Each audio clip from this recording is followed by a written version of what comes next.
Good morning, folks. My name is Tony DeBono. I'm the Registrar and CEO of the college, and I have the honor of calling today's meeting to order. The first order of business is the election of the College Executive Committee for 2026-2027. And with that, the election of the chair, who will preside over the meeting following these elections. I want to welcome our new and our returning board members to this, our first meeting of the new board year.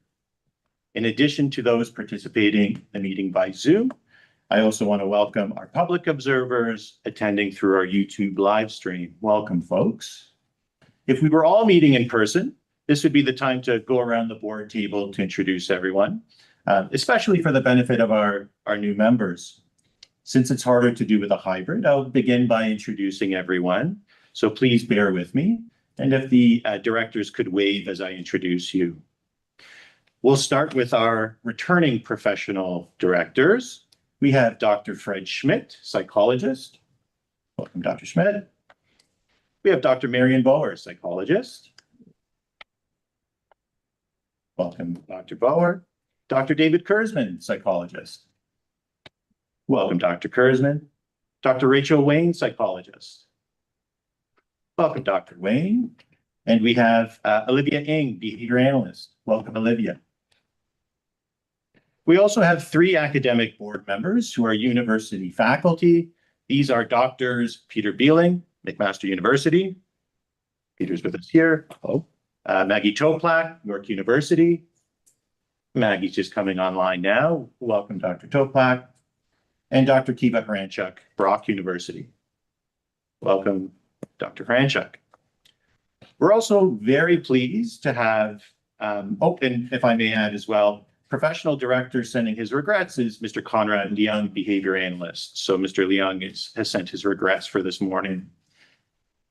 I would also like to welcome our new elected professional board members. We'll start with Dr. Sonia Dillon, psychologist. Welcome, Dr. Dillon. Dr. Kofi Belfond. Welcome, Kofi, psychologist. And Dr. Andrew Bonner. He is behavior analyst and assistant professor faculty at Brock University. We're also very pleased to have 9 members on our board this year that are public.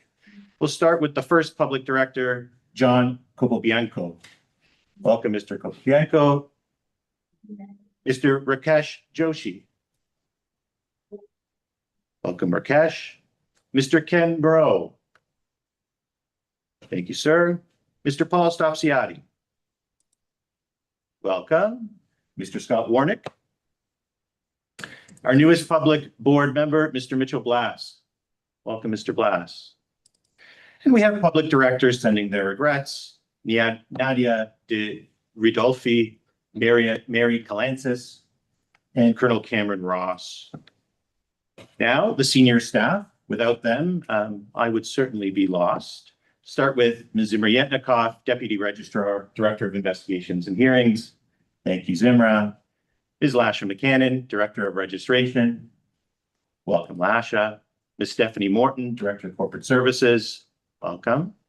Ms. Jennifer Kitchen, Director of Professional Affairs. Thank you, Jennifer. Ms. Nadine Yacoub, Communications Officer. Thank you, Nadine. And Ms. Krista Badwa behind the scenes, my administrative support. Without her, none of this would be possible. So thank you, Krista. And now, the election of the College Executive Committee for the 2026-2027 year. As noted in the materials, the positions of chair, vice chair, and the second public member will be acclaimed as we have 1 expression of interest for each position by the close of nominations. Pursuant to Bylaw 4, election of members of the Executive Committee, 4.11, prior to balloting, each candidate for office will answer questions from other directors for a maximum of 10 minutes. Now, since we do have the beginning position as chair, who is acclaimed, it's my pleasure to congratulate Dr. Peter Beeling, who will be chair for this upcoming year. The next position that has been acclaimed is for vice chair, we have solely one candidate for this position, and that's Mr. Scott Warnick. Congratulations, Mr. Warnick. And our second public member on the executive has also been acclaimed, and that's Mr. Paul Stapsiati. Congratulations, Mr. Stapsiati. As we have now two positions for professional members at large to be elected, I will remind folks of the slate of candidates. At the close of the nominations, we received 4 for the 2 available positions. However, Dr. Kurzman has subsequently removed his name from consideration, leaving 3 nominations for the 2 available positions. These include Dr. Rachel Wayne, psychologist, Kiva Hranchuk, RBA, and Olivia Ng, RBA. So we will start with the question period for Dr. Wayne. The question period begins now for any director that has questions for Dr. Wayne. Go ahead. Feel free to raise your hand in the virtual room or in person here. There are 10 minutes, and I'll begin now.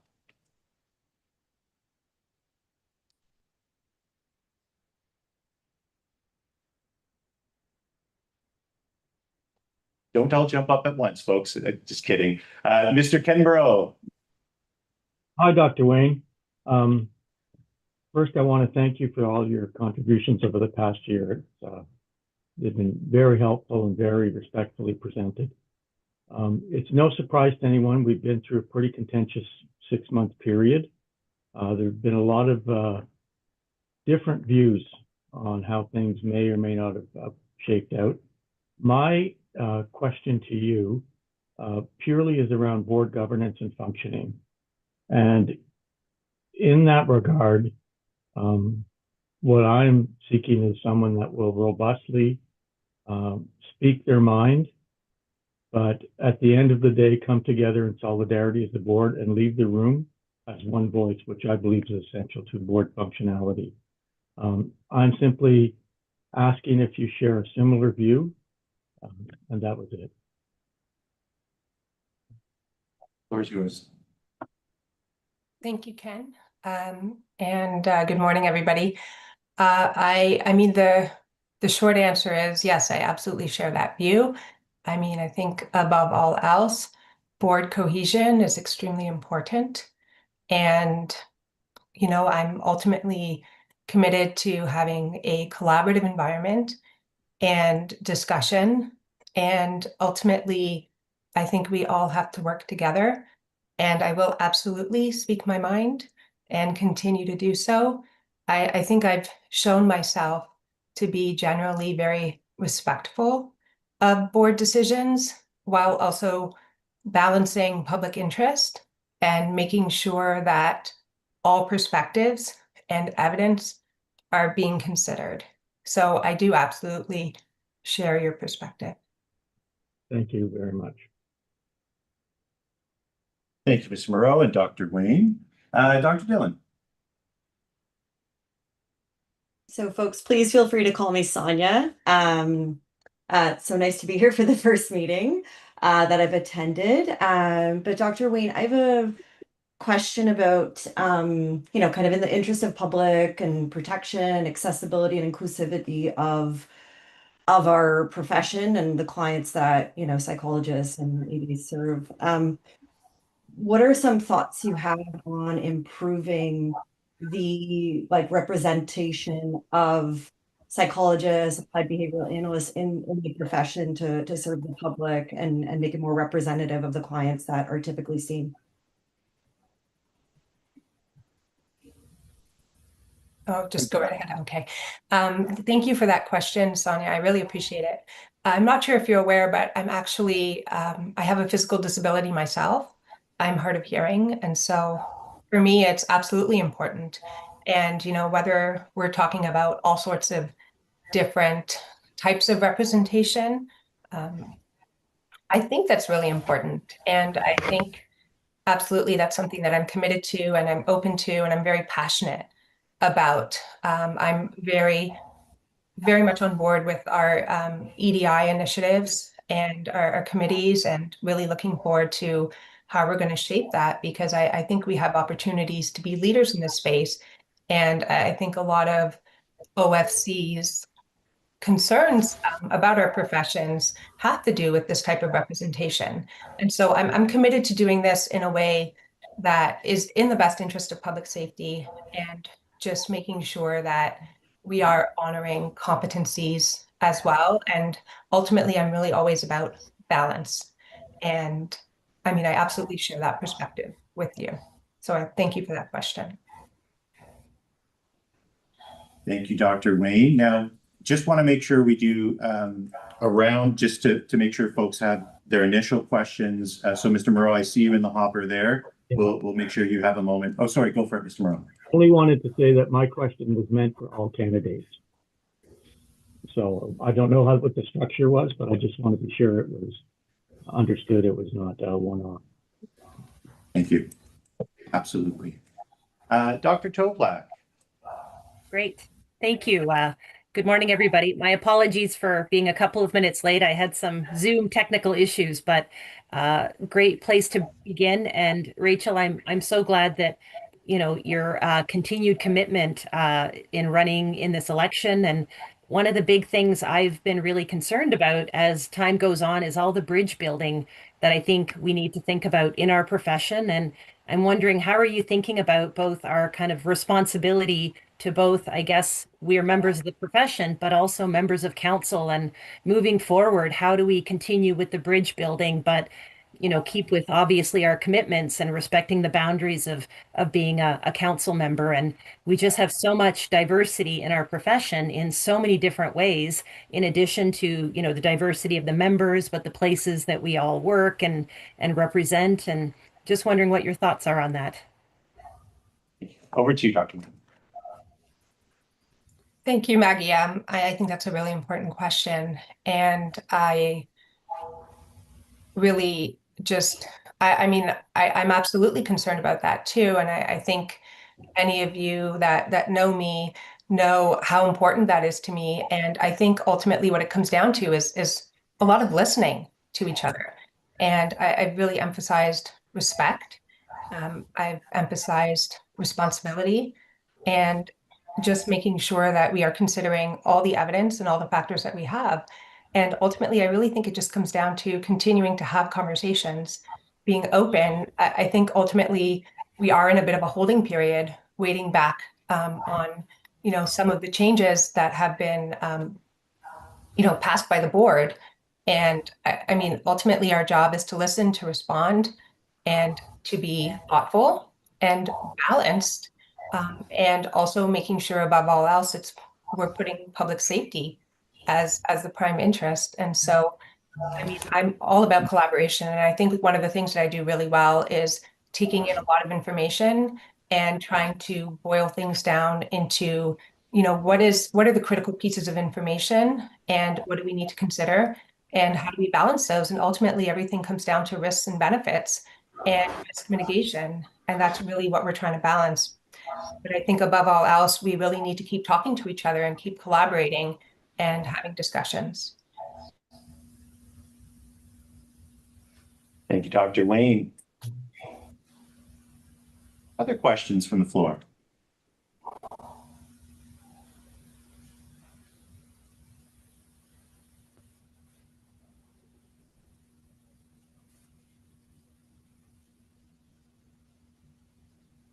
Okay, going once. Yes, Dr. Dillon. Thank you, Dr. Wayne. I think I can hear your passion and your consideration for factors, and we're kind of all talking about the same thing, interestingly, through these questions.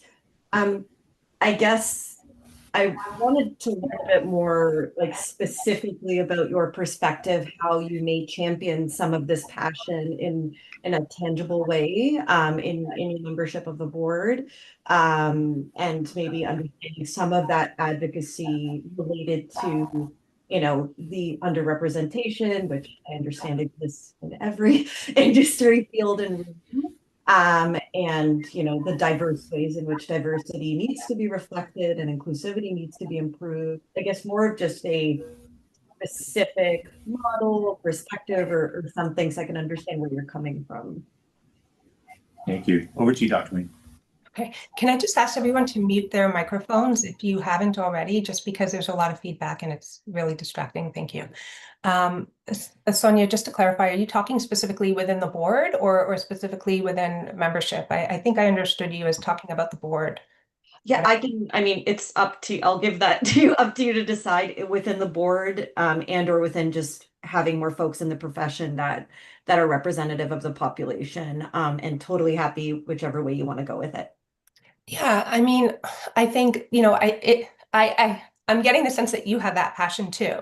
And so, I mean, if we had more time, I'd want to hear what you have to say and take in your ideas because I mean, I think clearly you might have something in mind. So I'm really open to considering all ideas. I mean, I think from the perspective of our schools, from my understanding, we have a lot more diverse incoming classes of graduates, which I think is great.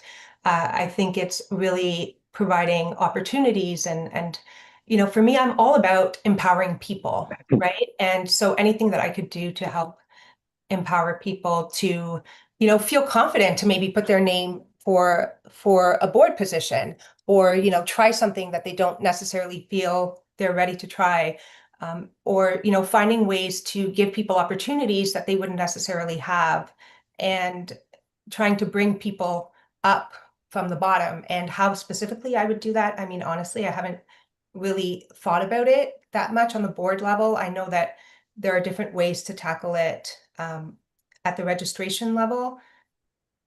I mean, I think there's more than one way to do it. And so I don't really have a clear-cut answer for you, except to say that I'm totally open to suggestions and I absolutely share that value and committed to working through that problem. Thank you, Dr. Wayne. And that concludes your 10-minute question period. Thank you so much. We'll move on to Dr. Franchuk. Kiva, there's 10 minutes now allotted for questions for Dr. Kiva Franchuk. Questions for Kiva. Mr. Moreau. I will try and pose the exact same language and wording of the question I had last time, but I doubt I'll have it. But the bottom line question is simply seeking your views on the balance between public safety obligations to an elected government and board solidarity. If you have some views on where we end up at the end of the day on that. And I hope I posted fairly enough so that it was equal to the other one that I asked. Thank you, Mr. Moreau. Over to you, Ken. Kiva, over to you. Thank you, Ken. Yeah, I would say that I take the collective responsibility very seriously. I believe that we should have a rigorous, honest debate such that everyone's views are fairly represented on the board, and that includes everyone on the board, the public's opinion, as well as the professional's opinion. And I think that we need to be, wholeheartedly accountable for the decisions that we make here, and that includes being fully informed. And that includes taking everyone's voice into account. And that includes diversity, inclusion, accessibility. I'd never want a director or a member of the public to feel that their concern was brushed past. So I think at the end of the day, as long as we can remain cohesive and proud of a decision that we came to because we were fully informed and we were transparent and we listened, then that's what matters most. Thank you, Kiva. The floor is open for questions.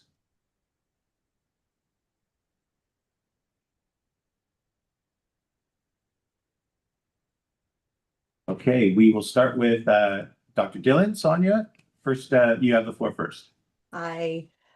Same question. Do you want me to restate it? Sorry, first board meeting, so please let me know if you need it stated as close to verbatim as possible. My working memory cannot do that, but I'll do the best if you need. I can reiterate what my understanding of the question was. That'd be What are some concrete ideas I would have to increase diversity, equity, inclusion within the board? Yeah. Okay. I think that pay and reimbursement is important for board work, as it is a significant amount of time, and people from different backgrounds might require a per diem or an honoraria for childcare, right? Paid release time, travel, elder care, whatnot. So I think if there is any sort of disparity there in the backgrounds of the board members, that would certainly help. I think making participation accessible is really important. So I think it's nice that we have a balance of in-person attendance with pay reimbursement as well as virtual options. So if somebody has sort of a barrier to participation, they can perhaps participate online if necessary. I think we can actively recruit instead of waiting for self-nomination, right? So we can directly reach out to racialized, Indigenous, Francophone, newcomer, disabled registrants to ensure that they are adequately represented on the board. And I think we can also do some work in demystifying candidacy, right? So we can do like if you want to run sessions and really doing some info sessions to really just spread the word about what involvement in the board entails and how people from different backgrounds can really bring something valuable to the table. Thank you, Kiva. Now, we'll start with Dr. Toplak. Olivia, I also noticed you were in the queue as well. So we'll start with you, Dr. Toplak, but I'm also thinking of you as well, Olivia. Over to you, Dr. Toplak. Great, thank you. So Kiva, yeah, thank you for running for this. It's so great to see many people wanting to run for these important positions. And Kiva, I think this would obviously be a new role on the executive. And I'm just thinking, what are you hoping to sort of contribute to executive that would kind of be in service of obviously the entire council? And what do you think, you would be able to offer that would be uniquely important just as on this role for executive, but also during this time where we do have a lot of change and a lot going on. And what do you imagine is your kind of unique contributions in this role? Sure, thanks for the question. So when I first put my name forward, I wasn't privy to the names of others who had elected themselves for election or re-election. So I was aware that we do need representation of the behavior analysis side on executive. So being a PhD level practitioner, clinician, and academic in that field, I do think that that's an important voice at the table that is also a requirement. So I was hoping that putting my name forward would serve to represent that side of the college, but also just, being part of a college that's newly merged. I think it's important to me that we try to merge in a way that's productive and positive, that keeps both professions independently strong, but also cohesive in a way that we can work together to come to decisions that ultimately come to the most important fact, which is protecting the public. Thank you, Kiva. Olivia, would you still like to ask a question? I think I'm good. Thank you. Very good. The floor is open.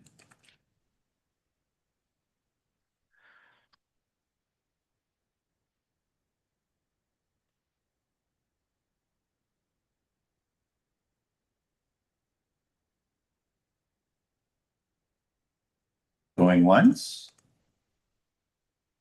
Going twice. Okay. Thank you, Dr. Hrancha. Thank you, folks, for those questions. We'll now open the last 10-minute question period for Ms. Olivia Ng. So Olivia, you now have 10 minutes. Folks, questions for Olivia. Mr. Moreau. Same question, but won't sound the same as the last two, but I hope it's similar. Simply seeking your views on the balance between our obligations as a council, our duties as a council, our obligations to an elected government, our obligations to board solidarity, and how that should all play out, perhaps after contentious discussions and decisions. Sure. I think a lot of the points that Kiva and Rachel have already made, I guess there's some, going last. I've sort of heard some of their ideas. But having been on the executive board for the past year, as well as being on the board since the amalgamation of behavior analysts and psychologists on this college has really given me a good idea of how good governance works, and then also how we can nimbly address issues that are a bit more contentious, as we've seen in the past, I would say, year. And then, not also working in a silo, right? We're also seeking out external consultation when we need it. We have a third-party assessor who came in to look at how the board and college is functioning. So I think, yes, we're a group of people here who have lots of diverse opinions and experiences, which I think is a sign of a healthy board. However, when we come to a crossroads, we know that there can be other resources we can tap into, and other people with experience that can give us advice, as Sam did, with how we can continue to improve our processes. Thank you, Mr. Moreau, for your question. Over to you, Sonia.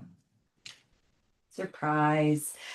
Same question. Would you like me to reiterate it for you? Okay. Yeah.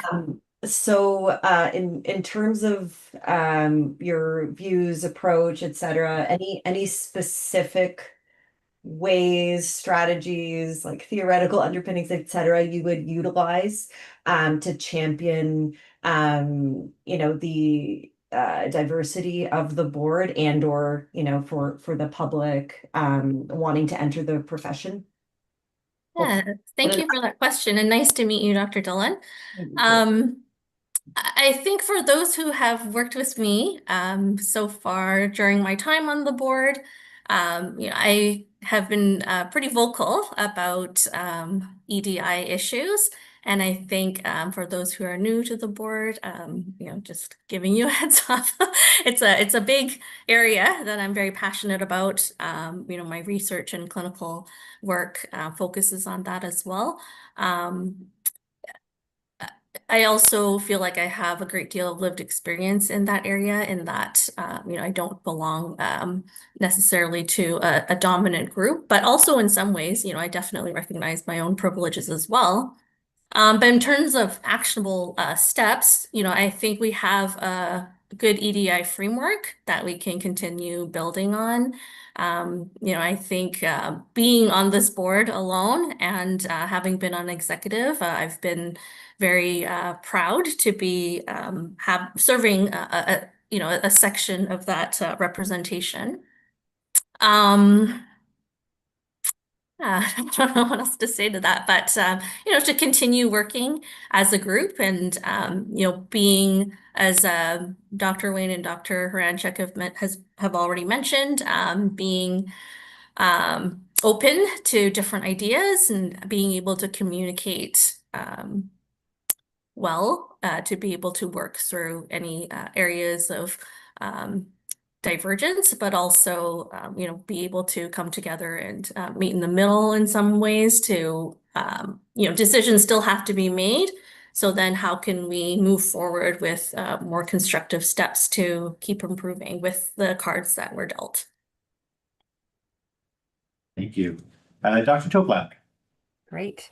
So thank you, Olivia, also for running again, and it's actually kind of nice to hear all of the candidates speaking a bit. It's one thing reading on paper what people contribute, but just hearing a bit about how you approach things. And the unique thing, I guess, for you, Olivia, is you've already, of the three, I know both you and Rachel have already served on executive, and you've already had experience. And I'm just wondering, how are you going to take sort of the experience you've had, and I guess what's currently going on at the college, and what do you hope to sort of do, and how is that going to inform what you sort of hope to contribute to the executive moving forward to assist our council.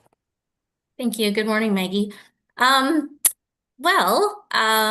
First of all, I think any one of us three would make excellent candidates for the executive board. So I don't think that, I'm extra special compared to the other two candidates.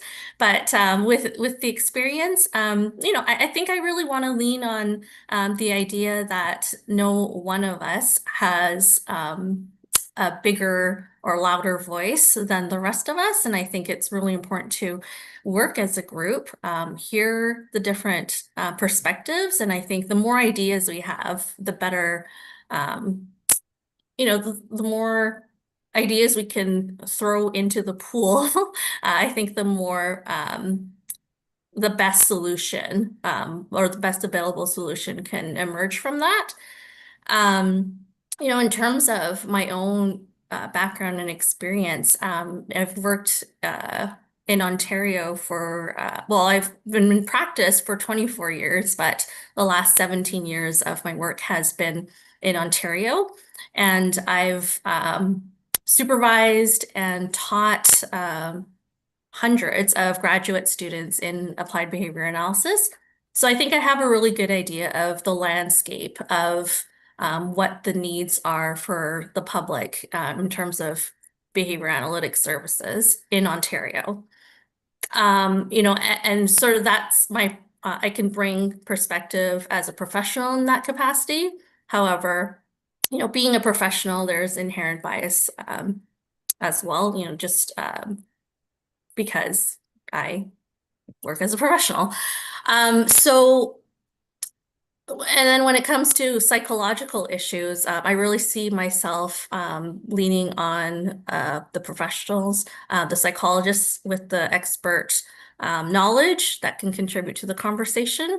But also I really see myself as more of a public member with psychological issues. I don't think that any one of us, when we're voting on behavior analysis issues or psychology issues, that we need to be experts on it. In fact, I think that's the reason why we have public members on the board, is to represent public perspective. So I think I'm kind of rambling, but I think keeping to the mandate of public protection at the center of every conversation we have, and going from there. Thank you. I don't remember what the original question is anymore. I kind of just went on and on, but it's kind of like an amalgamation of ideas and thoughts. But it's been a whirlwind, and it's been a great experience. I would love to continue, but would also be happy to have new faces on the executive board as well. Thank you, Olivia. I don't know if I went over. No, that's okay. We have a little bit more time. Okay. Floor is still open for questions. Going once. Going twice. Okay, thank you, Olivia, for your Thank you. question period. Okay, folks, now before you is the vote. You have the ability to vote for your two top candidates. To the folks through YouTube live stream, we'll be going into a short recess for the balloting process, and we will return shortly thereafter to announce the results. So we'll be going in recess, and happy voting. Thanks, folks.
Here we are, folks. We're all filing in. We're back on the live stream.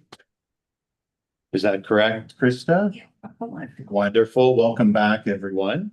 I want to thank Dr. Maggie Toplak, who was the director involved in verifying the ballot count as per the bylaws.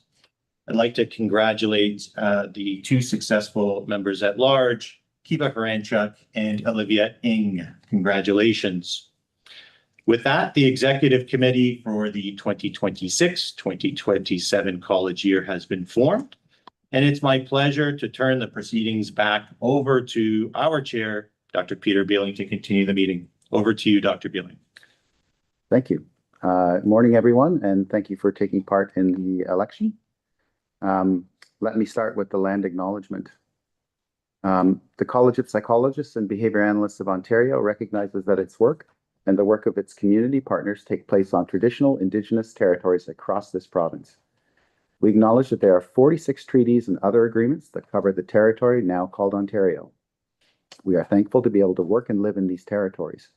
We are thankful to the First Nations, Métis, and Inuit people who've cared for these territories since time immemorial and who continue to contribute to the strength of Ontario and to all communities across the province. Okay. I will need to review and seek an approval for the agenda. If anyone wants to put that forward. Ken and Paul, we vote, right? All in favor? Okay, thank you. Any declarations of conflict of interest? We always ask that because we know it in general, but there are, of course, specific things in the agenda that sometimes we can identify with as having a conflict. Nobody? Okay. And then we have, well, we've been busy as a group, as you know, so we have some minutes to approve. So I need a review and approval of minutes from the special board meeting on March 26th. That was the last election. So I need a mover and a seconder for that. Okay, I see Marion and Kiva. All in favor? Okay. Review and approval of the minutes of the board meeting that followed that special election the next day from March 27th, 2026. Motioner and a seconder. That's Fred. Oh, it's hard. It's hard. And Olivia. All in favor? Okay, thank you. And then we need to review and approve the minutes of the special board meeting on June 1st, 2026.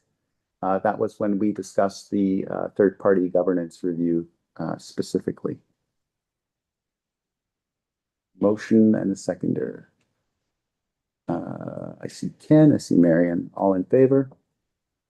Okay, thank you.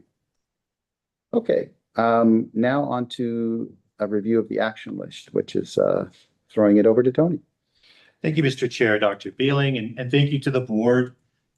This action list is a reflection of your thoughts and strategy, as well as the collaboration with the senior team in implementing that strategy. And I congratulate you folks. This list is relatively young, so to speak. So to give context, our December board meeting had an item from September 2019.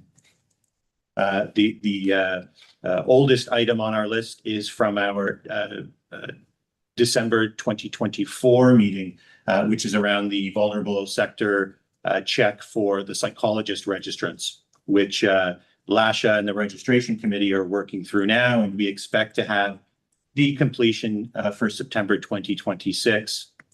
We also have a few items that are in hold or in a not starting phase, and they're contingent on decision-making from the ministry and the specifics around that decision-making, where depending on the ministry's approval or suggestions, these may vary. So they haven't started because we haven't been able to execute. They're pending registration regulation changes. But we've also conducted work in the ABA space. So as folks know, the EPIBABA exam is our professional practice exam specifically for our ABA registrants. And like all other examinations that we host, it requires ongoing maintenance and validation work. And our consulting group is Measure Learning. So Lasha and the registration department were busy at work there. Out of the Deputy Registrar's Office, Ms. Yetnikoff, Zimra has been hard at work, as you folks have seen, with college bylaws and other documents, ensuring that all the terminology matches. We went through a rather rigorous governance change process at the tail end of 2025, and very excited to see that those updates have been made. So things like terminology, the term board versus council, for example, is an important one. Also out of Zimra's portfolio, and really mine as well, it's a joint venture, is around training. So an item that had come out of the last board meeting in March was around board training in parliamentary procedure. Now, subsequent to that, you folks have received a third-party review around governance, which would include things like parliamentary procedure. So now you have this data at your fingertips. A few action items to come. September is our training season, so we will have a training day, and the training day is going to be dedicated to all things governance. So it's going to be very much focused on governance, and we will ensure that aspects of procedure are included. You'll also be delivered by that time copies of Kesey's Modern Parliamentary Procedure for your review and reference. So very excited about the work that's been done and also excited about the work to come. Over to you, Mr. Chair. Happy to answer any questions. Any questions for Tony on those items? Okay, thank you. I just want to do a bit of a roadmap because I'm thinking about the timing a little bit already. I propose that we of course carry on, follow the agenda, and then likely at the end of the in-camera, we could take a little bit of a morning break to give people a chance to stretch and just do what they need to do. And then we would resume on YouTube thereafter. Does that make sense? Okay. Okay, so on to the board meeting evaluation review. So this is from March 27th, 2026. I suppose I'm never going to be the same again, having read the governance review, because I feel like I see echoes of that in this too, right? I certainly will stop and think about my timings. I am a very on-time kind of person. It's a cultural vice that I have, and I can certainly chill out a little bit more to allow for discussion. But I still think my overall frame is to try to stay on time. So I'll be fighting my own nature a little bit, but I think I can do that. I think we also see there some comments, and again, it has this kind of interesting, slightly split brain thing where if you look at the ratings numerically, looks okay, but the comments are sometimes a little bit pointed. So we do want to get the materials to you guys sooner for sure. That's a thing that we see. I think we did okay this time, right? We had like 9 solid business days, more or less. So that's that I think is good. You know, even organizing the meeting as we did today somewhat reflects the idea that we really want to run the meeting carefully and efficiently, but also spend time on those moments where we need to spend the time. So those are my comments, but I'll open the floor to what other folks are seeing there.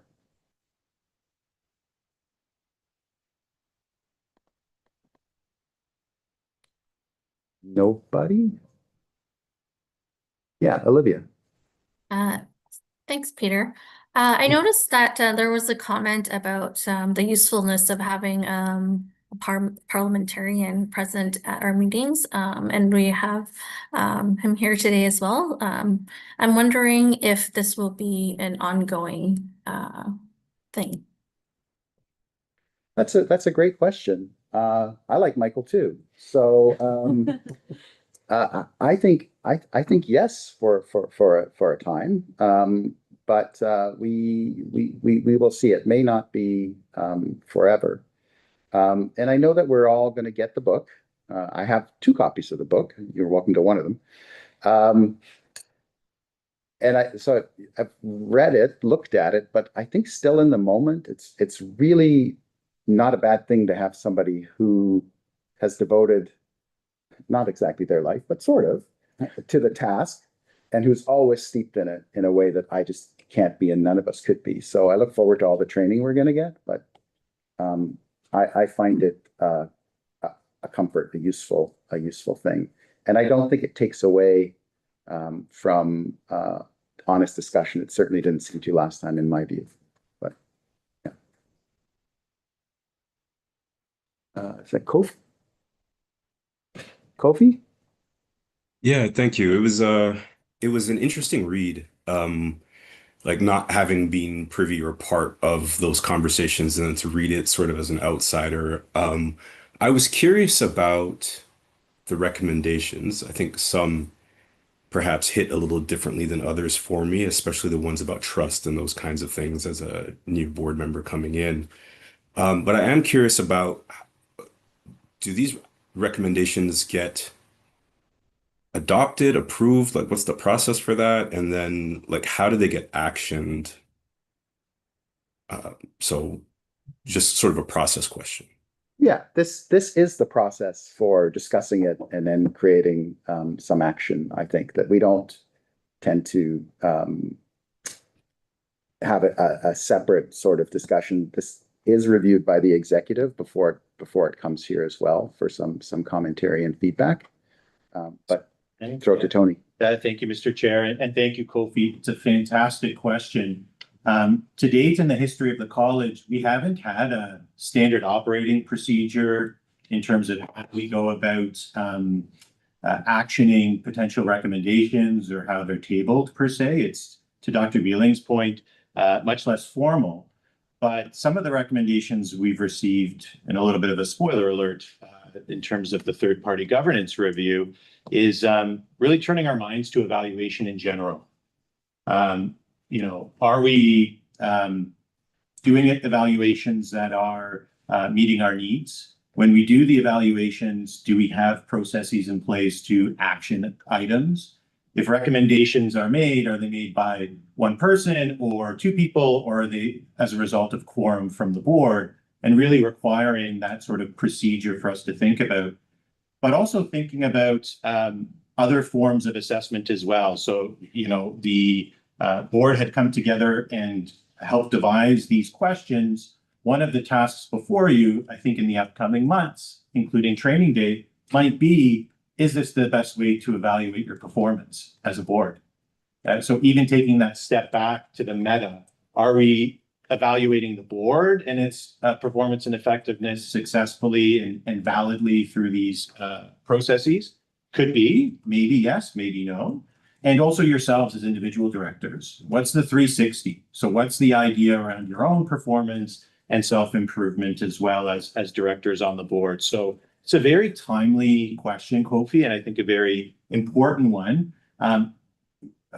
I think there's going to be more discussion that you folks will have and more brainstorming around this. And it could be through that discussion you find that this is the best way to move forward and we'll continue to maintain this, but have a more actionable way to execute on these recommendations. And for you folks as a complete board to turn your mind to the specific recommendations. So more to come on that, Kofi, but we are in the season of governance review, governance change, best practice in this. So extremely timely. Thank you.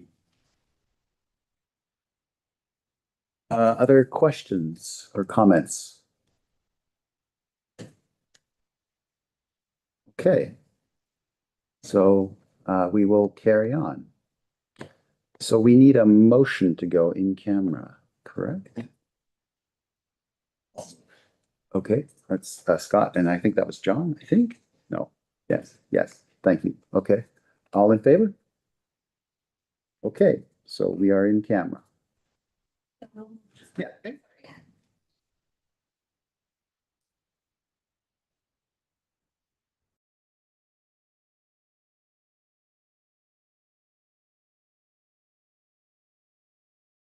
officially in camera.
On YouTube?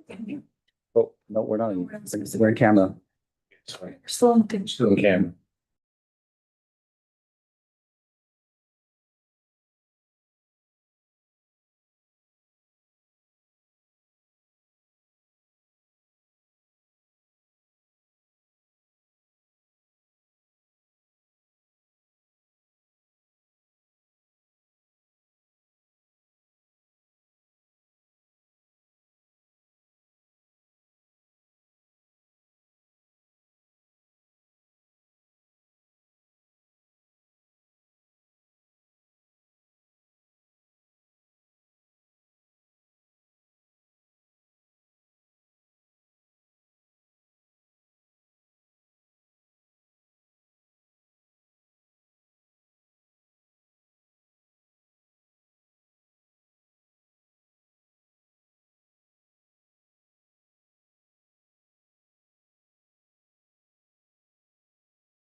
Okay, thank you. So just from a housekeeping perspective, let's push on until probably 12:30. And if we need it, at that point, we would take a lunch break. But we are now onto the consent agenda items, which are here. Wondering if anybody wanted to bring anything forward for discussion that needed to be had here. Or are you okay to accept those items? Okay, I think I see we're good. And so now we're on to 0.04 policy issues, starting with the standards working group, which I will invite Jennifer Kitchen to share with us. Welcome, Jennifer. Thank you. Thank you so much. Hello, everyone. This motion for your consideration is to establish a standing standards working group that is tasked for regular review and updates to the standards of professional conduct. Of course, a core function of our college is to set the standards of practice that govern professional and ethical conduct. And standards are updated at a regular frequency to allow for changes in professional landscapes, evolving practices, and emerging risks. Historically, this work has been updated every 5 years. Sometimes this was extended to 7 years. And a working group was established 1 year prior to the launch of the new standards. So all 17 standards were updated at the same time. So this change will enable several key improvements. One, we'll be able to act on identified issues in a timely manner. So for example, several standards have been identified that need updates. Either they're not clear, they're not realistic, or they're not aligned with principles of right touch regulation. And so this will be a mechanism for us to act on those identified issues. It will also better equip us to keep with the pace of change and enable the board to meet its strategic objectives. So for example, if there's something that will enable a key change desired by the board, this will allow us to act on that change within the standards. And it will also allow us to be more targeted towards prioritizing certain standards. So some are more risk. Some standards present more risk and more complexity than others. And this will allow us to update standards in need of updating more in a more timely way, and perhaps leave those that present less of a risk or require less updates. So the working group would be comprised of 5 members. It's anticipated that the working group would update approximately 3 to 4 standards per year. And of course, as per standard process, all draft standards would still be brought to the board for consideration and, have the 60-day consultation period as well. So no change to that standards approval process. In terms of risk, of course, this would present a risk that registrants may not keep up with current standards. But we would, of course, mitigate that risk by having an effective date listed on each unique standard. As well, we have an improved communication strategy with the onboarding of our communications officer to ensure that registrants and the public are receiving regular and timely updates. As well, as part of a registrant's QA requirements, they're required to complete the self-assessment guide, which prompts registrants to ensure that they have maintained sufficient familiarity with all of the standards, and that's done every 2 years. On the other side, failing to update the standards could present a risk in that the guidance that we are providing to registrants is unclear, and therefore that may result in poor client care. So that's the flip side. And I'm happy to open it up to questions about the creation of this group. Thank you. Before I do, I just want to emphasize that something that stands out for me is the idea of making the language more practical, because sometimes I think that the language itself can be overwhelming. I'm thinking about stuff like PHIPAA, electronic stuff, right? This is very challenging. Puts the registrants in a difficult position, which puts the public in a difficult position. So greater clarity would be wonderful. Okay, let's hear from, is that Andrew? No. Oh, that's Fred. Sorry. Yeah. Fred, you got small on the cam somehow. Sorry, Peter. Yeah, I have to kind of get a bit closer or something. Yeah. I want to just comment that I really like this plan. I think it's a good idea. I think it's good to be doing it ongoing as opposed to waiting every 5 years. Maybe this is a bit premature. Maybe it's hard to answer, Jennifer, but when I see the size of the group, it's only like 5 people. I had a question about, well, how are they going to decide what standards to work on, like timing wise, and what are the ones that are kind of pressing that need change versus those that can be deferred? And then I was thinking also, like, how will they collect the needed information to make decisions about how the standard should be changed or what's happening in the field in terms of registrants as well as the public?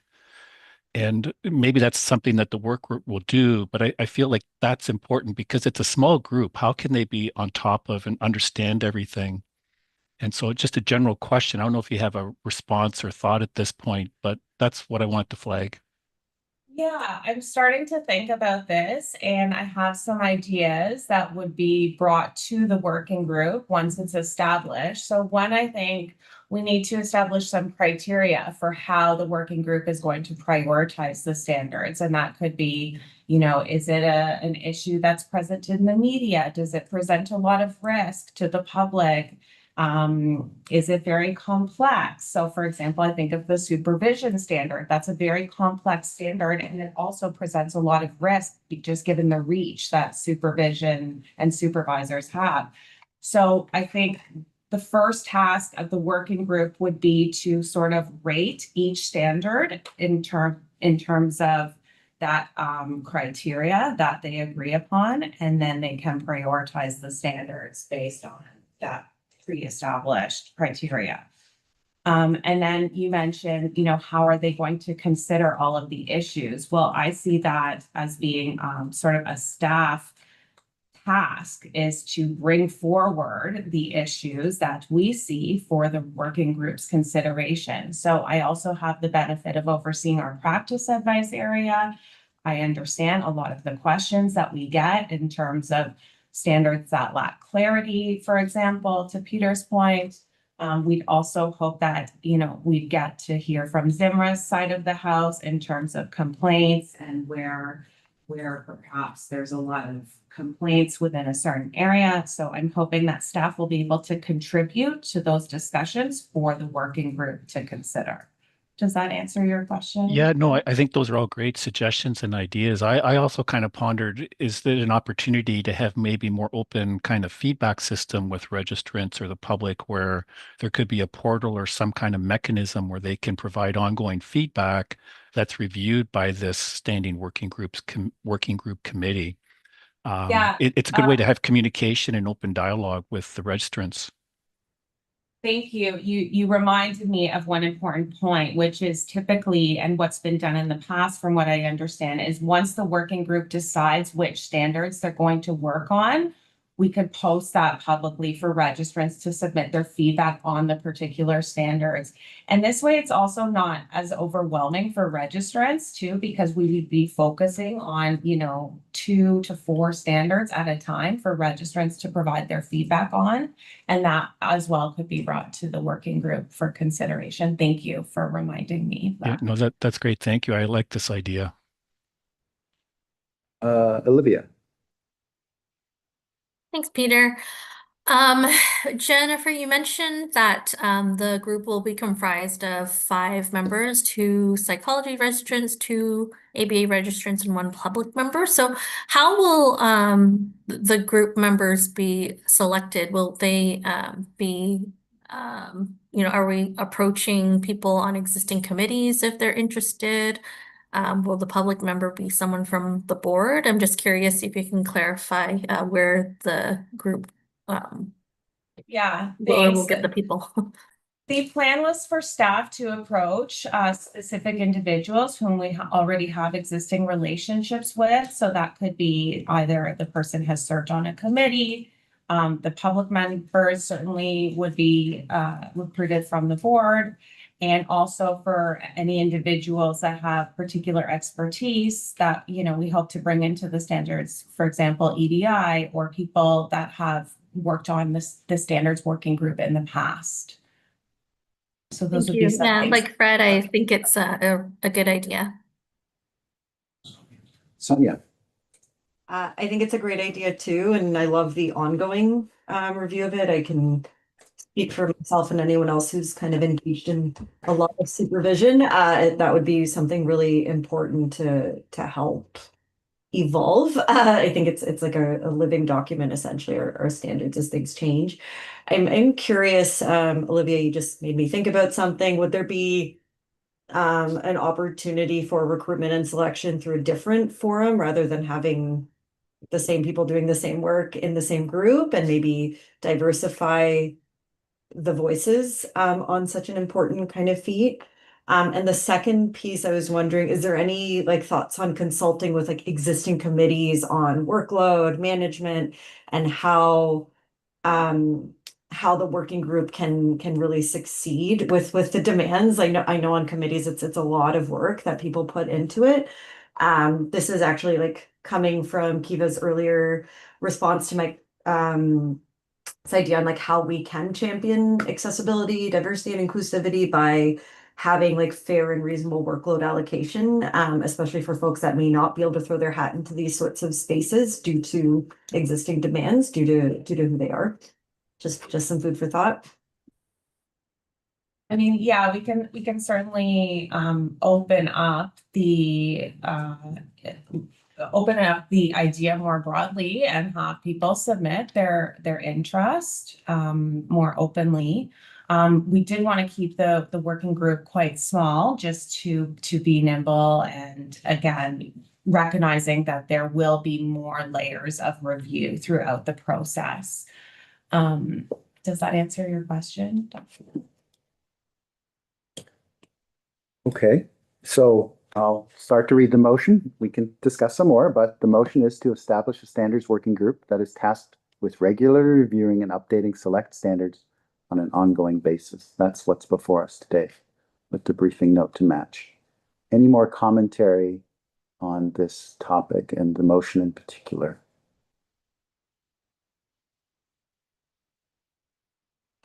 Who would like to move that motion in that case? Andrew, are you moving or commenting? Sorry, I just had a comment. So I understand that across the two sets of practice, psychologists and behavior analysts, this is a unified group of standards. And so is that a very intentional decision, or is there an appetite to distinguish the standards across the two groups where relevant? Yes. So my understanding, I wasn't here for the inception of, when we started regulating ABA, but that was done intentionally. And I don't believe there's a need or a desire to steer away from that idea. That said, we're seeing issues come up in ABA that maybe we had never thought of prior to regulation. So there's certainly an opportunity, I think, to clarify the standards for certain things, make them more, in considering both professions and the unique issues that present in both professions. And we can do that through other mechanisms. So as you know, there's the standards, but then there's also the practical application sections. And we're also really trying to move towards this more plain language and accessible information. So we can definitely provide more clear and accessible guidance that's profession specific, yet still keep the standards consistent across both professions. Okay, thank Yeah.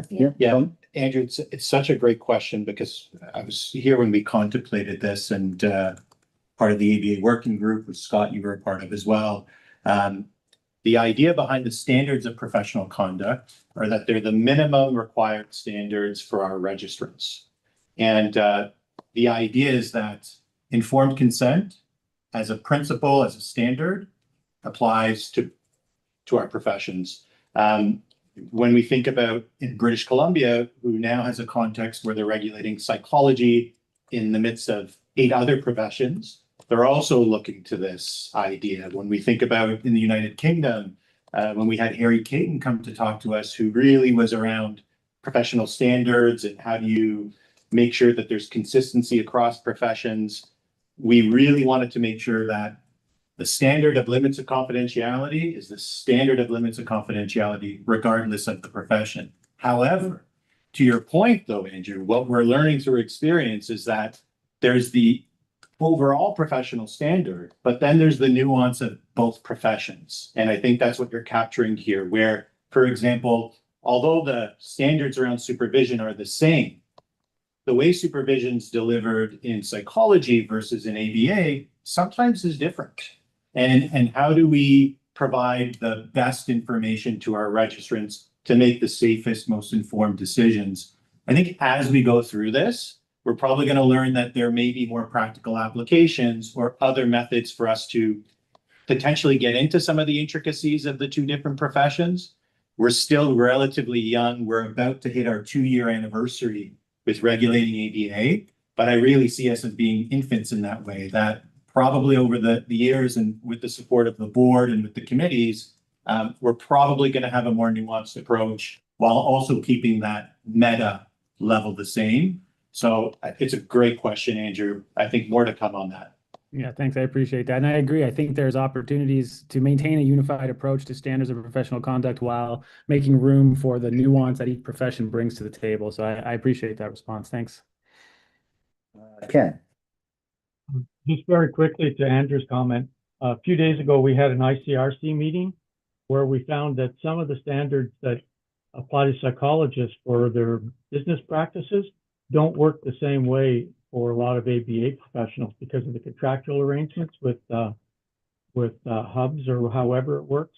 So we proposed even a couple of days ago that might be something to be looking at as part of this process. So it's a practical example. Anyone else? Anybody want to move this motion? Scott does. We don't need a second. That's right. Okay, learning. So it's been moved. Let's go for a vote. All in favor? Sorry, just keep your hands up so that we can count.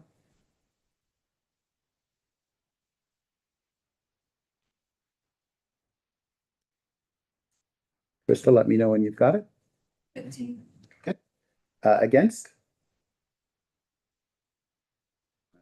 No abstentions. Not against, my hand just won't go down. Okay, there. Oh, okay, okay. So wait, what was your vote? Four? Yeah. Four. Okay. Okay. Okay. Yeah, thank you. That's a little bit awkward on Zoom, I will admit.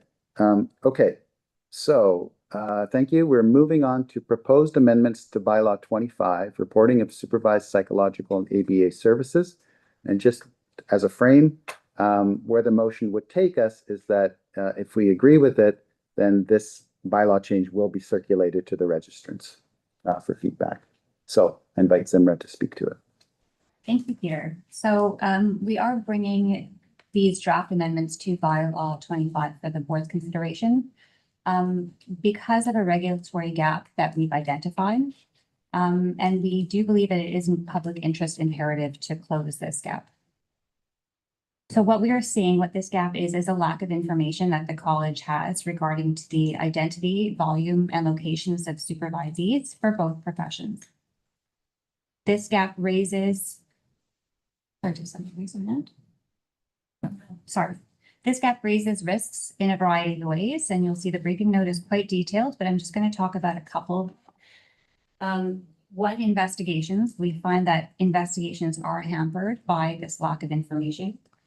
Many complaints do involve supervision, and timelines, as we know, are an ongoing concern with investigations, and having this information handy would increase efficiencies. It would assist with confirming accountabilities between supervisors and supervisees. It would help us confirm locations of services and also of health information records. The lack of information about professional services provided across the province is also a gap that we've identified. Services are provided in locations and by individuals that are not reported to us, and we don't have a firm grasp of what services are provided to Ontarians in either profession. We have a lack of information about the volume of services, the geographic distribution of those services, and about the service models that are being used. We do recognize that this will pose an administrative burden for registrants as well as to the college. We think that this risk may be mitigated by phased implementation, but also that the public interest imperative outweighs these risks. The mandate to protect the public is likely better served by closing this gap and requiring this information to be reported. And looking to the future will generate information to support evidence-based decision-making regarding access to safe, equitable, and accessible care for Ontarians. That's just a bird's eye view of what's in the detailed briefing note, but please let me know if you have any questions. Before we open to questions, I just want to say that we were recently at the ACPRO meeting. So that's the Association of Psychology Regulators across Canada. An interesting place to go for people like us, because sometimes you folks ask us, well, what are other jurisdictions up to? And this is an incredibly reasonable question. So Zimra presented this here, both to signal that we're interested in this topic and to see what other people do. And there was like an audible sigh, like, yes, this is a hugely important issue. It's a gap in some jurisdictions. Some folks have begun to solve it, but everybody agrees that as far as public risk goes, having this degree of information would be valuable, and they were very encouraging. So it really did feel like this is a place that we do need to go. So, Scott. Thank you, Peter. Well, I've sat on ICRC from the first day I got here, and that was an adventure. The first day I got here 6 years ago. And over the last year, and Ken, I think you'd back me up on this one because we sit on a lot of ICRC panels. The supervision question is more and more prevalent in the complaints that we're receiving.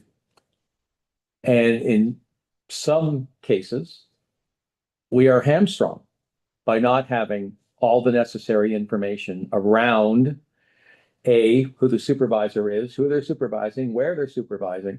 We spend an awful lot of time right now chasing our tail, for lack of a better phrase, which then drags out the whole process and does not in any way give me comfort that we're protecting the public's best interest in this.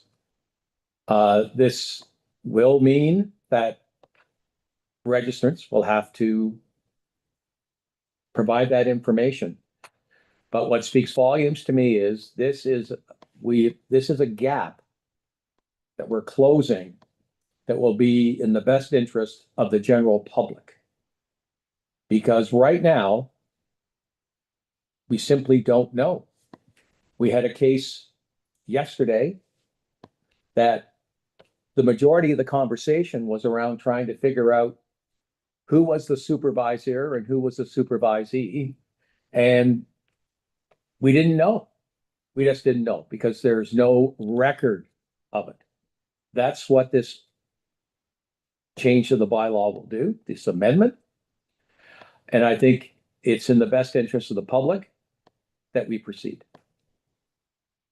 Peter, Yes, go ahead. and thank you for this, Scott, because of course our central mandate is around protection to the public and the public interest, and that's the main mandate. I also want to balance that with us taking into consideration feedback we've received from registrants in the first consultation we've done. So this went out for consultation in 2018. So now we're 8 years after that. And one of the pieces of feedback was around, well, if I am a director of clinical training in a busy doctoral program, how am I going to manage this? Or if I am a director of training in a hospital-based program where folks are doing rotations and I may get a number of supervisees at any given year, how am I going to manage this? So we've specifically articulated in the bylaw amendment who it applies to and who it doesn't apply to. And it doesn't apply to institutional oversight bodies like education degree conferring programs, hospitals, schools, where there's infrastructure in place. So, of course, our primary mandate is the protection of the public. And I think folks have made a strong case for this. And we've wanted to balance that with being as non-burdensome to our registrants as we can safely do so. So I wanted to also mention that secondary, but also important consideration. Thanks, Peter. Okay, I see Olivia. Thanks, Peter. My question is related to what Tony just mentioned in terms of distinguishing between institutional and non-institutional settings. And I wonder how much extra burden are we looking at in terms of asking people who work in institutional settings to also report who they supervise. I'm just thinking whether there are some exceptions or overlaps in certain situations. For example, if a hospital has a ABA program that's part of their services, but has its own tiered system, would it, I'm just sort of wondering why we have that distinction, and would it be that much work for us to have that information, for them to give that information? Like, I understand there could be this rotating supervisee situation that you mentioned, Tony, as an example, but I still feel like the more supervision information we have, the better. So I'm wondering if folks are open to perhaps amending that and what the sort of pros and cons of that might be. And thank you for that, Olivia. And I can at least provide some preliminary thoughts, but of course we'll look to the board as you folks as a collective. Part of our public protection thinking, as well as balancing some of the clinical considerations. When we think of a hospital, for example, they would be part of a professional practice department. All non-physicians in a hospital ultimately report up to a chief nursing executive. There's very clear lines of accountability and sources of information by which, as the registrar, if I request the appointment of an investigator and the ICRC approves that, our investigators are going to be able to source the documentation. Similarly, in a university program, etc. It's not perfect though, Olivia. So there is a level of risk, right, by not capturing all the information at the outset. But we have the thought that we likely are able to mitigate the risk sufficiently given some of these other structural considerations, as opposed to when people are solely in private practice where the only body to which you're accountable is the regulatory body, where there's less of that oversight. But you raise a good point, Olivia, that there is still a level of risk there. We do think that based on our experience in working with institutions when there are investigations, it is more likely that we're able to obtain the information we need to safely address complaints from the public. But you raise a very good point, Olivia.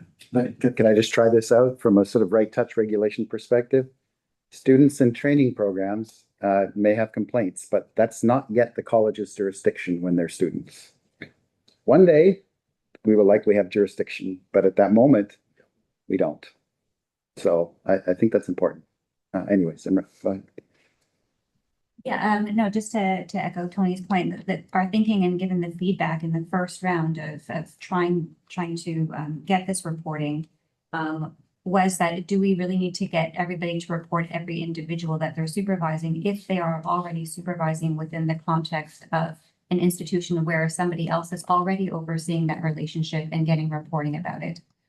So our thought was the right touch approach is that we want this information, but if we don't necessarily need that information, then we're not going to ask for it. So that was the logic behind what's in the draft section 11, which excludes those institutions that are listed there. Also, I think it bears mentioning that this doesn't mean that you wouldn't be required to report that you are supervising in a hospital. That's information we would still require as part of this bylaw. We're just not asking you to report every supervisee. And that's in reference to the amended bylaw section 10.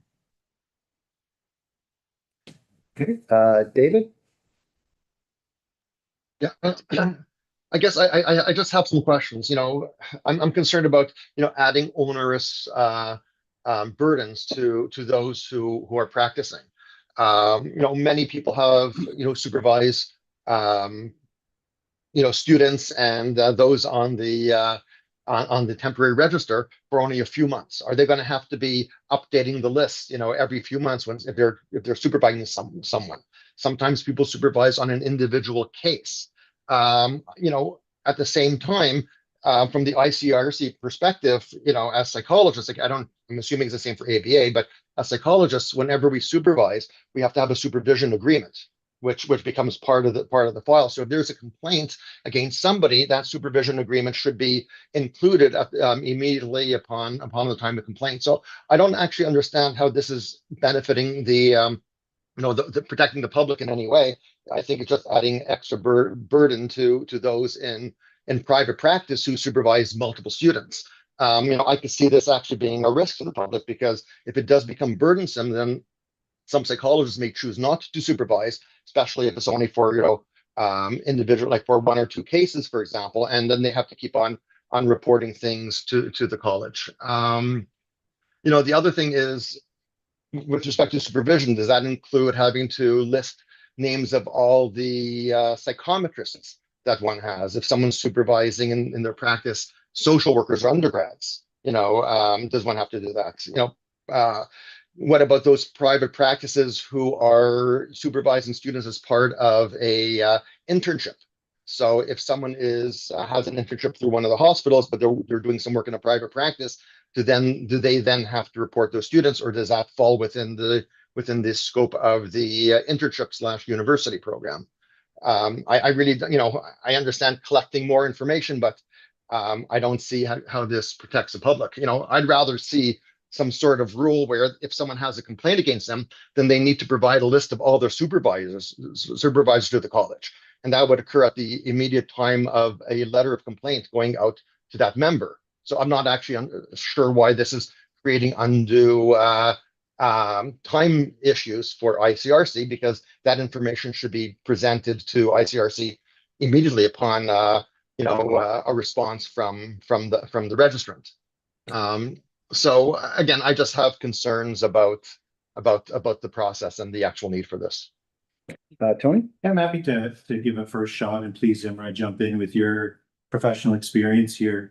Unfortunately, Dr. Kurzman, we do find that sometimes when members of the Ontario public have been hurt by one of our registrants, we don't know who that individual, the service provider, is being supervised by, especially when they are unregulated individuals. So we actually sometimes start with the person being hurt and saying, here's the named person, but the named person is not associated with any registration number of the college. So one of our top areas of complaint by the Ontario public is around supervision. And sometimes we don't start with the registered member. We start with the provision of service, which is done by other individuals. So what ends up happening is it increases the time for investigation, the complexity of that.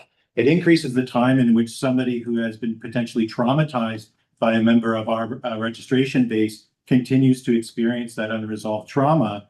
But then we also get this effect where when one aspect of the supervision process has been not met in terms of the standards, other aspects potentially are also not met. So when we do that full investigation, when we eventually do get that information, things like supervision logs, the supervision agreement aren't always present or accessible. That becomes part of the ICRC's concern as well, of course, but we learn that through the course of the investigation. But we oftentimes will start with the person directly in front of the member of the Ontario public.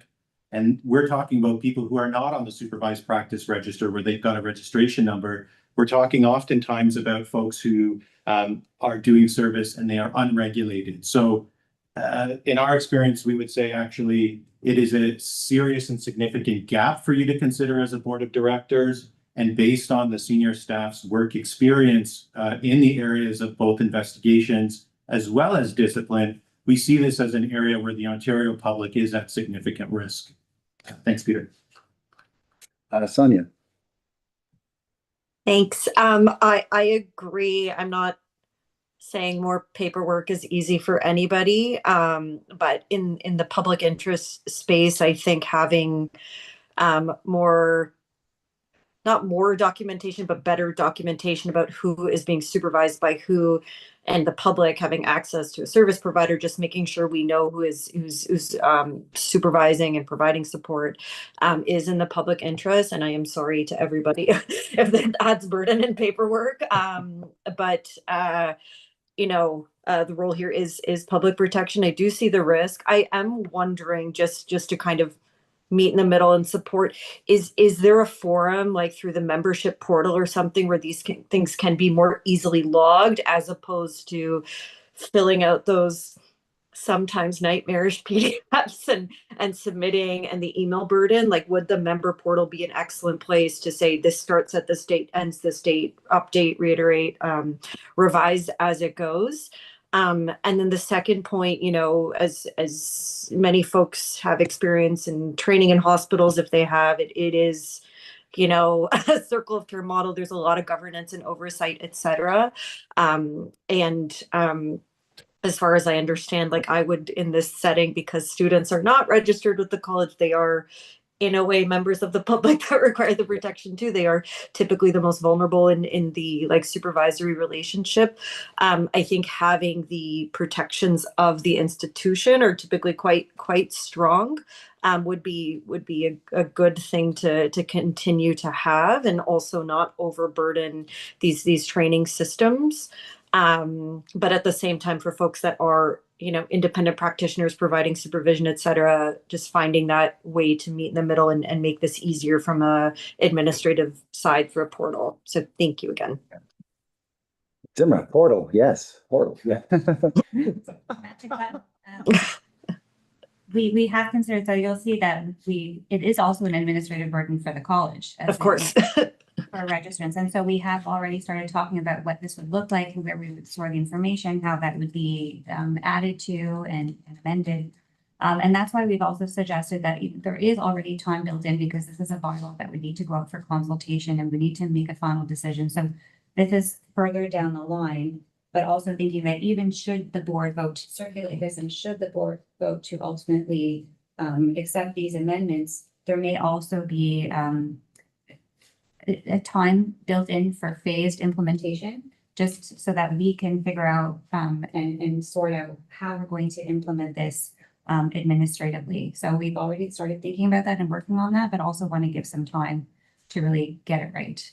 And yes, we would want to digitize it so that it goes into a system whereby we're not exchanging countless emails. Absolutely, Sonia or Dr. Dillon, we want to make sure that we're using the technology we have and building that digital infrastructure. So yes to that. And Kofi.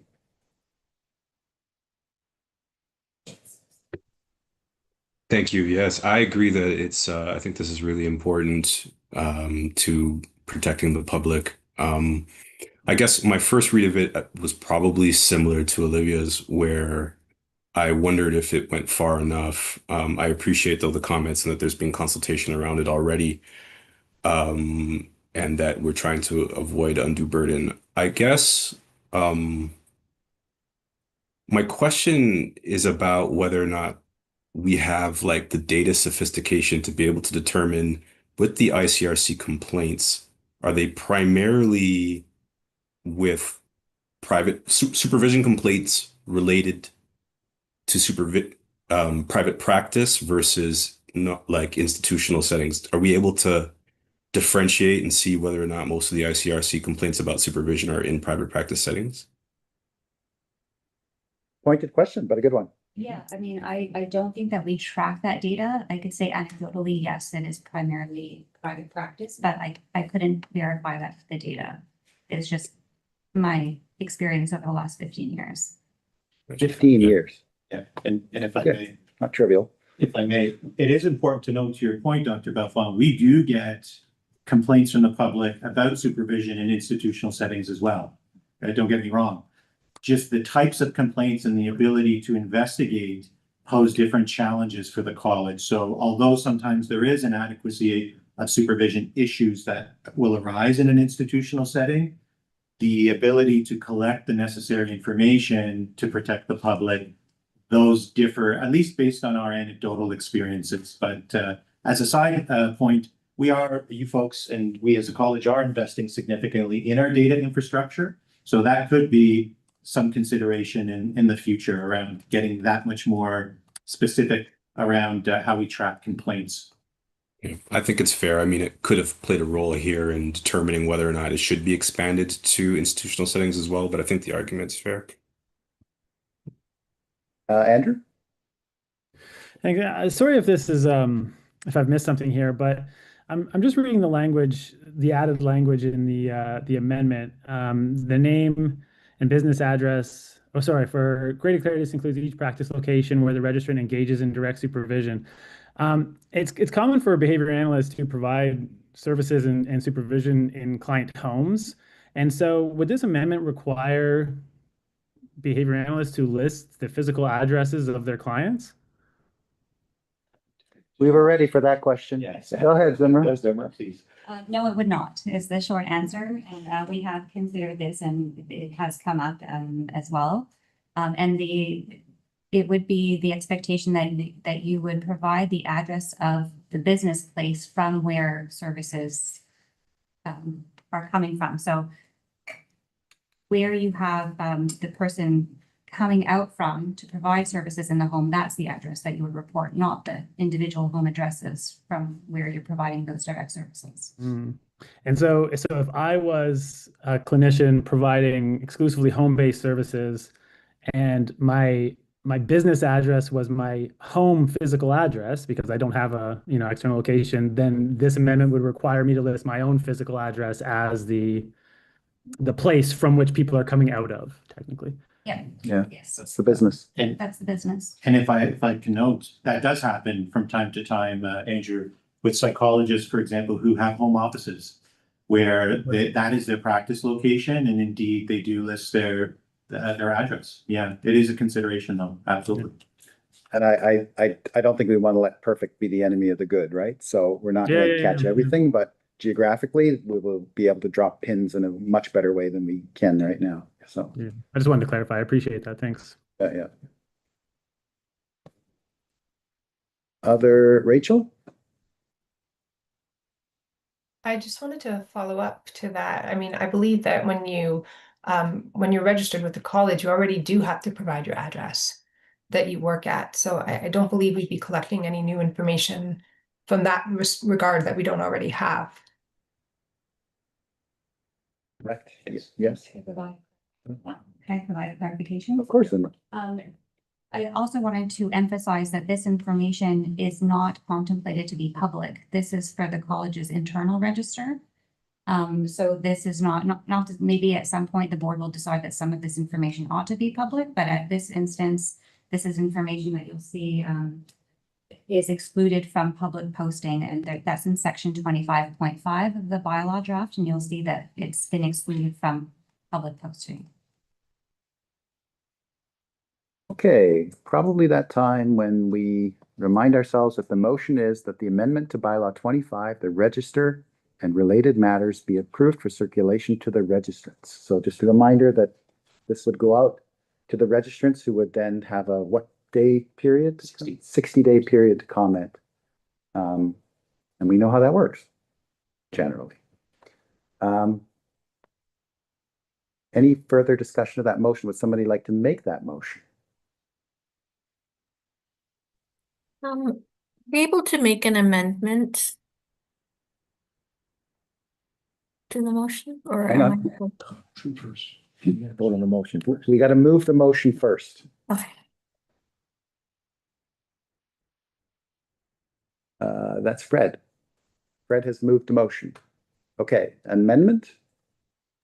Can we not limit it to non-institutional, or not limit it to non-institutional, non-training, or at least non-institutional? I don't know what people think about that, or how to word it. I don't want to put too much burden on you, but you have to kind of say what the new motion would be. Okay. Require reporting of the identity and practice of location of supervisees for all registrants. Oh,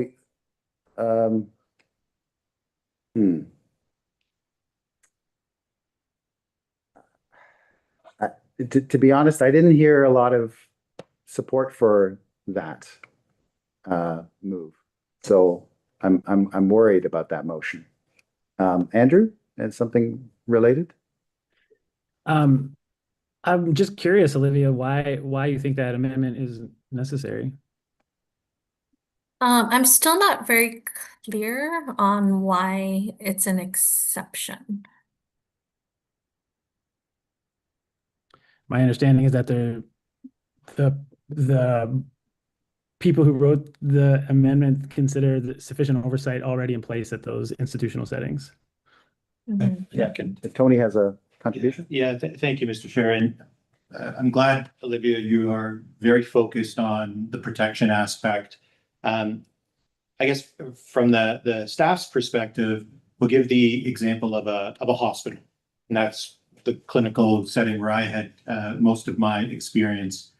Whenever an individual is entered into that system, whether as a student, pre-doctoral registrant, any HR code of staff, so regardless of whether or not they're a registered staff member or not, they are codified. They're part of that ecosystem. So there's oversight.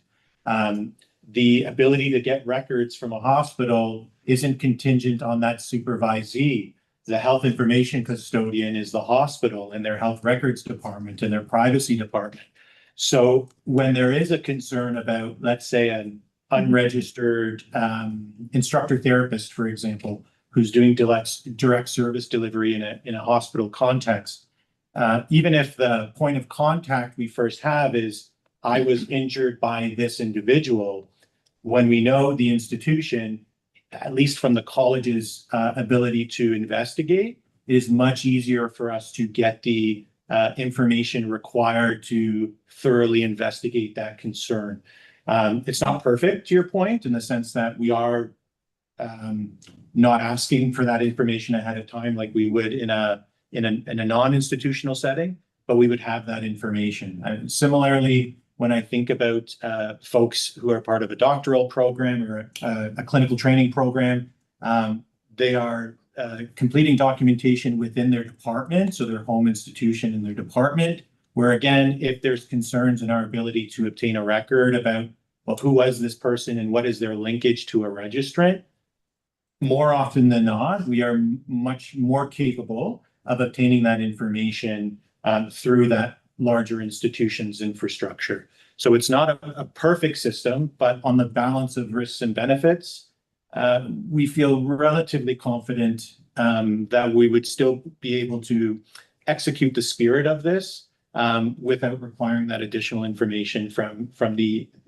registrants as part of institutions. It's not perfect, but we do think on the risk and balance perspective, we're able to execute sufficiently.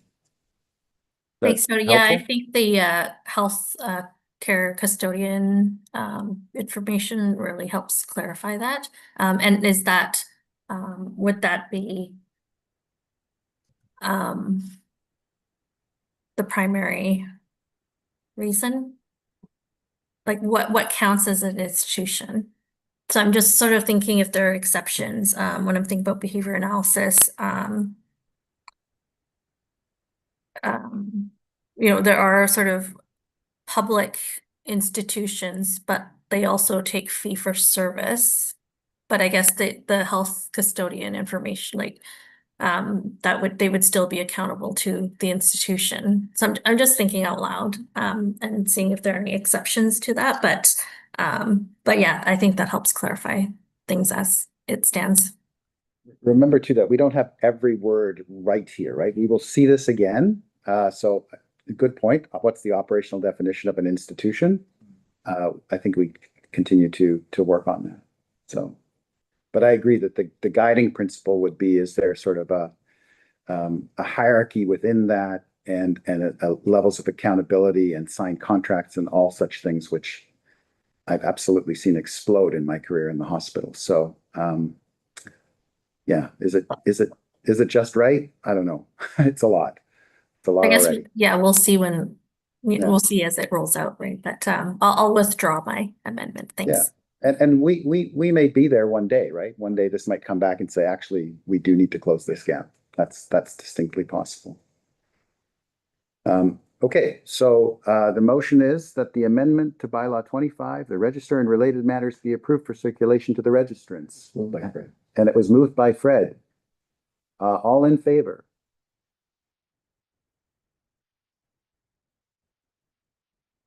Krista will let me know when she's counted.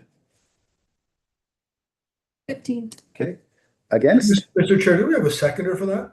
Do you need one? We don't need one, it turns out. Okay. Yeah. So any against? And abstentions? Okay. Thank you. Thank you very much for that rich discussion. We okay to move on? People feel good? I hope to do that. So the next thing is under 05. Oh, sorry. No, it's not. Under 04C, jurisprudence and ethics examination update, which is Lesha's report to us. Well, it's going to be a brief one, I think. If you read the report from the Jurisprudence and Ethics Committee and the consent agenda, that information's there. But right now we're in the process of technical build, and that means that all the content has already been approved by the Jurisprudence and Ethics Committee. So that's great. So we're building it.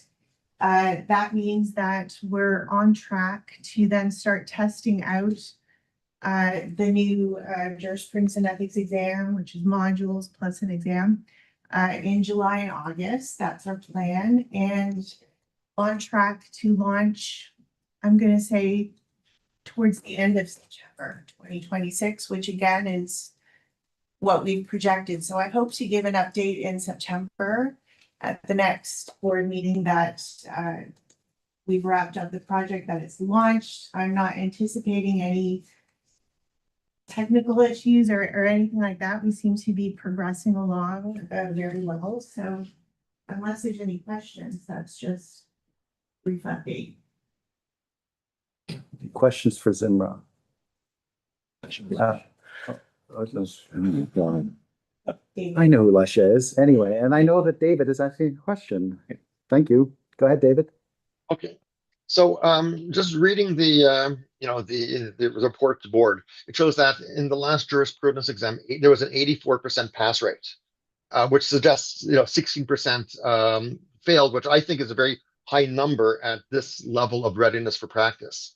The exam is actually measuring something, and in my opinion, I have concerns about getting rid of it. I myself don't feel comfortable with the low stakes module over the current exam process. And I would suggest maybe before we make any changes to the system, and if we are developing an online module, that maybe some sort of process where a wave of individuals need to do both the module and the formal test in order to gather data on pass rates to see if the low stakes module is sufficient. As a protection to the public aspect, the ethics and jurisprudence exam is the last task that an individual has to do in order to become licensed and to work in the public. So I've said it multiple times that I do have concerns about this, but I want to just reiterate my concerns. The last step is the oral exam, but Tony, go That's ahead. right. Yeah, it is the oral exam. It's one of the I appreciate last. this. Yeah, I appreciate this, Dr. Kurzman. And of course, this was voted on as a board in December 2024. And I believe you did vote against the change, which is completely your purview and right to do. So we certainly heard you in that respect. I want to give you a sense of the lay of the land. Maybe I'll ask the professional registrants. How many Canadian jurisdictions use the Angoff score for a high stakes jurisprudence and ethics exam? Okay. Who can provide an answer to that? Okay. So we're the only ones who do that. And in fact, we started doing that in 2000. A significant number of our registrants who are practicing to this day never completed this jurisprudence and ethics exam. I'm going to take a step back. Who's not requiring an exam right now? I'll look to our friends in British Columbia, for example, where if you look at their college website, they're now re-envisioning how they manage ethics and jurisprudence training across 9 different professions. They don't have a current jurisprudence and ethics exam. But I'm also going to send you to the east coast of the country with Nova Scotia and provide to you some of the information we received in our jurisdictional scan. Nova Scotia is en route to doing exactly what we're planning to do. In fact, they use the term jurisprudence training module, where in fact, the idea here, and I'm just going to paraphrase my colleague here, is we should not want people to fail the exam. Actually, that's a quote. But that the intention is really to provide information and get them exposed to the correct information. It's an entry-level process to the jurisdiction, not the profession, is what's described in Nova Scotia. Let's now look to the center of the country and the most populous of the jurisdictions from a registrant perspective, second most from a population perspective, and that's the great province of Quebec. Quebec uses a totally different system with using a course-based function with their evaluation happening after a complete course. Then we have other Canadian jurisdictions that don't use an exam at all. So I want to be very clear that we don't, as a staff, especially on the investigations and hearing side, have concerns that we are increasing undue risk to the public. In fact, part of our concern here is with respect to the fact that we use a modified Angoff score, but I'm not sure as a board you folks really know why we use it and why the modified Angoff score and not some other standard or scaled score. So I think we need to really reflect on, number one, you folks made a decision in December, and we have now spent about, what, a year and a half in build and construction. So you may want to consider whether or not you want to stop that process or, relitigate an issue. But from a Canada to Canada-wide perspective, we just don't agree with those statements, Dr. Kurzman, unfortunately. Over to you, Peter. Yeah. Okay, so, Sonia? I want to say, Tony, I could have answered your question and I want a chocolate bar if I get it right. But other than that, I just want to highlight a point of this and make sure I understand. So the new, like the proposed version of how we're going to assess ethics jurisprudence, like the new JEE, sorry, there still will be some sort of examination component at the end of it, right? It's just a lower stakes, more kind of ongoing learning at your own pace. Am I generally getting that right? Yeah, so you will complete 7 modules first. Each module is based on examination blueprint approved by Jurisprudence and Ethics Committee. And within each module rather, you have to complete readings, do some short quizzes to test your knowledge as you go. And then there's also reflection questions, which are based on practical application of what you just read. And you move on to the next module. By the time you get to the end and complete all the modules, then you get to take an exam. And it's 60 questions. It's based on the existing item A of the Jurisprudence and Ethics Committee.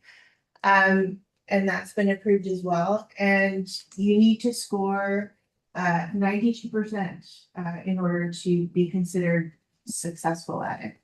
If you don't, then you have to redo it. So it makes you retake it. It encourages you to go review what you need to re-review and then try again. And you've got a window. You've got a 60-day window once you start to finish. And if you don't finish successfully, then you need to start from scratch and re-enlist or re-register yourself again. So that's how it's set up. It's exactly like the JCAVA, which is the version for behavior analysts. And in theory, let's say I was, supervised practice candidate, I'm registering for this exam. I can determine when I can start this process and take that exam within that 60-day window rather than exclusively having to take it in March or something like that. Yeah. Okay.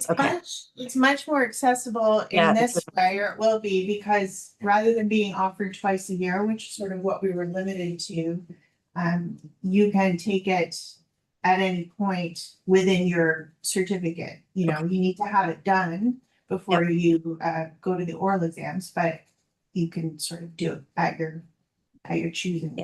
First of all, thank you for catching me up. And again, I apologize for my greenness and for the first meeting, but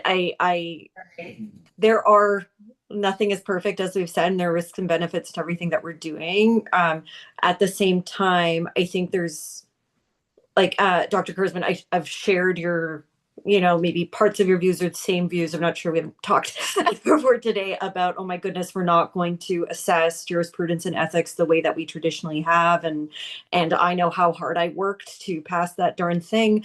And it was difficult. At the same time, I've experienced the difficulty of being able to only take an exam at a certain time, et cetera, et cetera, et cetera, amongst an incredibly busy year. And I know we are here for the public interest. I wonder if one benefit has been discussed in this group of having a more accessible, lower stakes model for the public's best interest too, is just having less incredibly stressed folks on their registration year taking part in something that is maybe a bit more accessible, inclusive. Just a point to add on to all of the I guess contention around a lot of modernization stuff. But that's just a viewpoint that I'm considering now, hearing more about the proposal. Thanks, Kofi.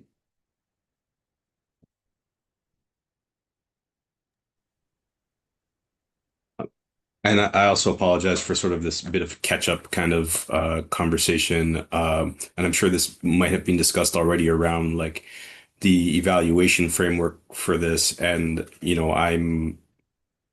just formulating the thoughts now around it, but I'm curious what we might be looking at to determine effectiveness of this from a public interest standpoint. I mean, I guess the obvious things would be increasing complaints and those kinds of things, but have we thought through that? And I imagine that we have, but I just how we're going to evaluate it. Well, part of what our plans for maintenance and evaluation is, first of all, we're going to be monitoring it after launch. We're going to be surveying candidates on their experience. And we're also going to be tracking, how people are taking it. So how often are people taking it? We can see that although they just have to complete it successfully, we can see internally, are people having to try it 50 times to get it right? And are there certain questions that everybody's getting wrong? This is not unlike what we did with we'll call it the regular JEE exam, which is we looked at, is everybody getting question number 20 wrong? Do we need to look at the wording of that question? Is it confusing or incorrect? So we'd be wanting to maintain that as well. And then I think in terms of further maintenance, like content development, that's something that we need to oversee on a regular basis for both ABA and psychology in terms of making sure that the content is updated as soon as there's updates to legislation and standards, for example, that we're regularly looking at content to make sure that it's still relevant. Looking at the blueprint to ensure that it's still relevant to practice as well. So that's all part of just regular maintenance of an exam, of a learning module, so which we intend to do. If I can add to that, Kofi, it's still up to the registration committee if there's a pattern of failure, for example, that the registration committee can turn their minds to this. Of course, if you don't pass within 24 months, your supervised practice certificate it expires. But the registration committee still has a level of oversight to this. But to Lash's point around even the validity of the content itself and keeping with the times, we want to make sure that we're maximizing our work with both, because currently right now, we don't have an oversight committee for the ABA JCABA. So as a college, we need to make sure that we're overseeing ABA with the same level of rigor that we're overseeing psychology. The newly formed group is going to be looking at ethics and jurisprudence across the professions, ensuring that these things are going to be up to date. So we really want to make sure that we're including ABA in those discussions as well. But also open to considerations. I think we were saying that perfect is the enemy of good. The idea is just, being done. This is going to be a continuous quality improvement project where we believe we've mitigated risk sufficiently. However, we're hoping that this becomes even more of a project where maybe as part of an ICRC undertaking, currently right now, we ask folks to complete a probe course oftentimes or another standardized course in ethics. How lovely would it be if they were able to get a refresher with an on-demand training option after, and the ICRC could potentially request that as part of an undertaking or through quality, through the quality arm of our group. There's lots of different ways that we can use this technology to not just ensure that folks are adequately prepared at registration, but also thinking about the lifelong learning process of our registrants and making sure that, just because you passed a high stakes exam on time one, doesn't mean there wasn't decay or drift by the time you're 10 years into your career. And perhaps the college can have some role in helping with that updating. Okay, I've just received a note about lunch, but maybe we can hear from Maggie and Rachel. Maggie first. Great. No, thank you. A very, very important discussion. And I think the details about the nature of this training module is extremely important. So it does sound like there will be data collected on this. So those examinations and tests, I think that's terrific. Maybe that's something, the council members can continue to see to help so that we can assist with monitoring this. And I'm going way back to my experience of writing the jurisprudence exam, and a little bit like the EPPP is we never got any feedback. And I don't know if there's any feedback that's going to be built into the module.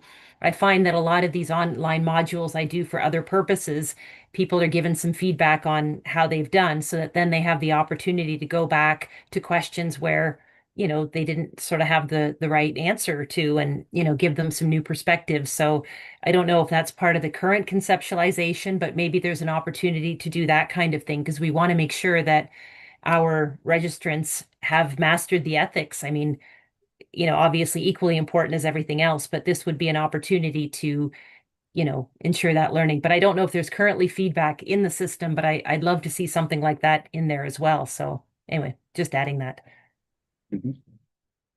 Thank you. And Rachel. Thank you. I mentioned this last time and I just wanted to ask it again. Has there been any additional thought or anything new in regards to, the use of AI to pass this exam in this module? Is there anything additionally or any new developments in terms of what we can do to mitigate that risk? Because that's my concern. I mean, I think it's really tremendous that this has been put together so quickly.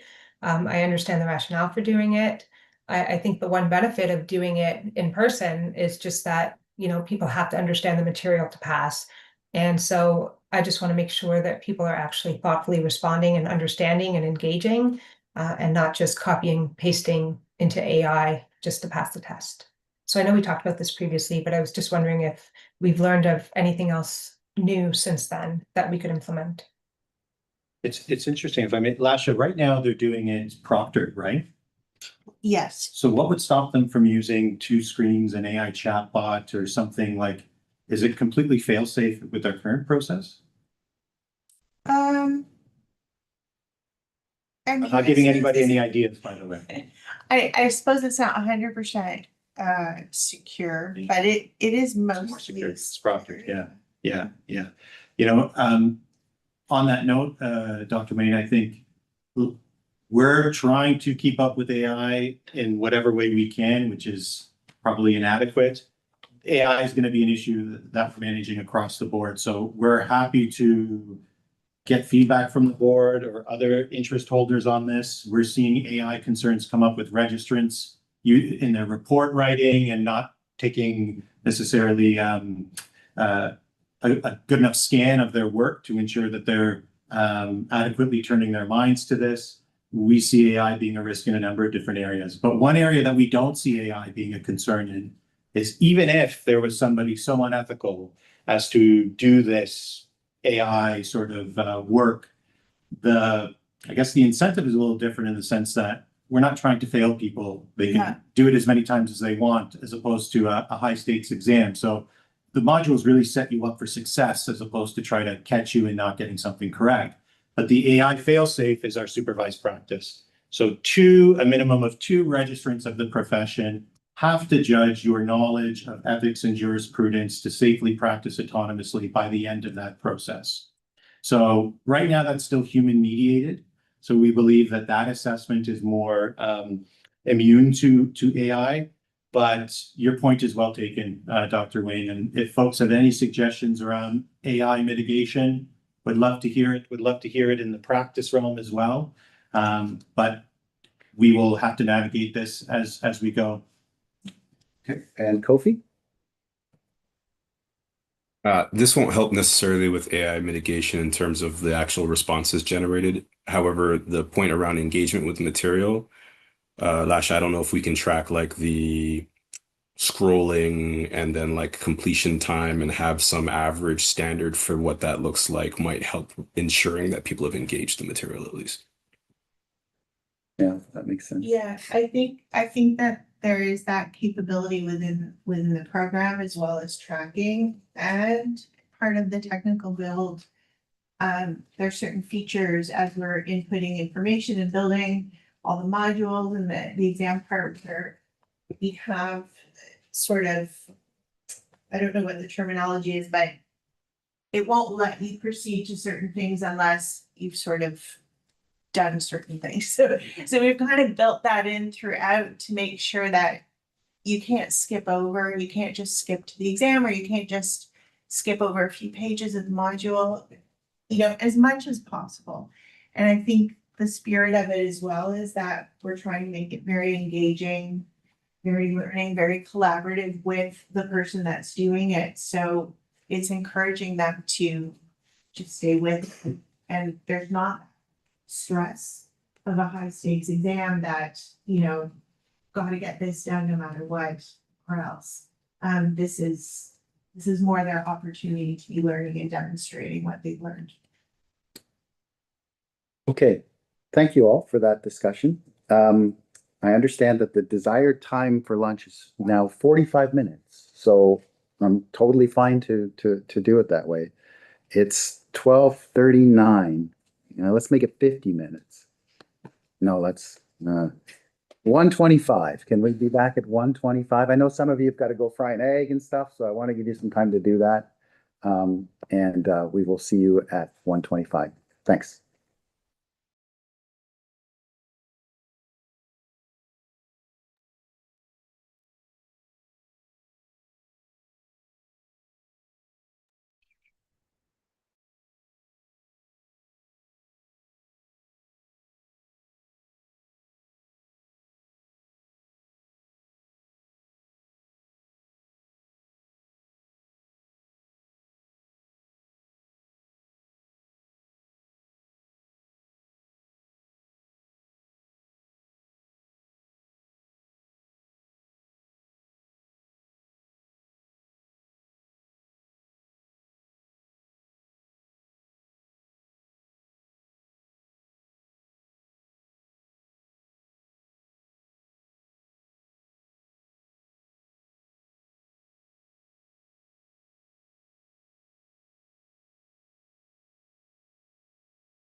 Hello?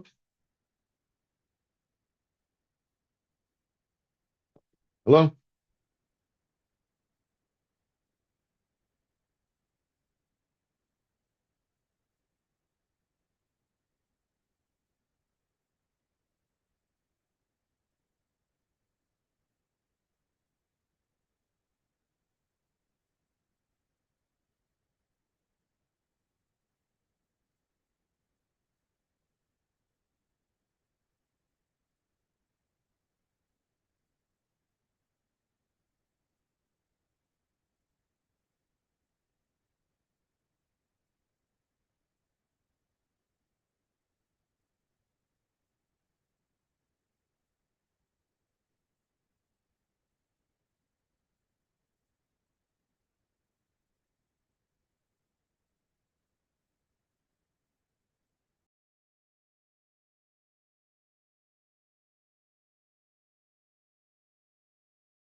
We can always remove them if they're not signed. Yeah. We can direct the session. Yes.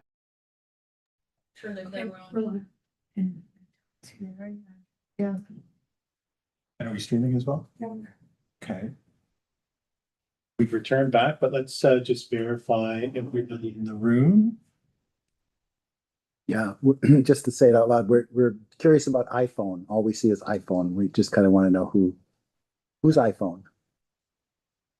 Oh, hi, this is Rachel. I have to step out momentarily, unfortunately. So I'm just switching devices so I can stay on Yeah. as long as possible. Perfect. No problem. That's all we needed to know. Okay, Thank you thanks, so much. Rachel. Yeah, thanks. Okay, so welcome back. I had an email process question over lunch, and who doesn't love an email process question over lunch? It's my favorite thing. And it's really for Michael, and it's about a thing that I guess we've discovered today a little bit, that we don't need a seconder for nominations, and an explanation of that. So Michael, yeah, let us know. Sure. The college has adopted as its parliamentary authority Ray Kesey's modern parliamentary procedure. I don't know if you can see it or not. Distance back. As opposed to, for example, Robert's Rules of Order or the Standard Code of Parliamentary Procedure, which are probably the two largest or most used authorities. So under Kesey, motions do not require a second.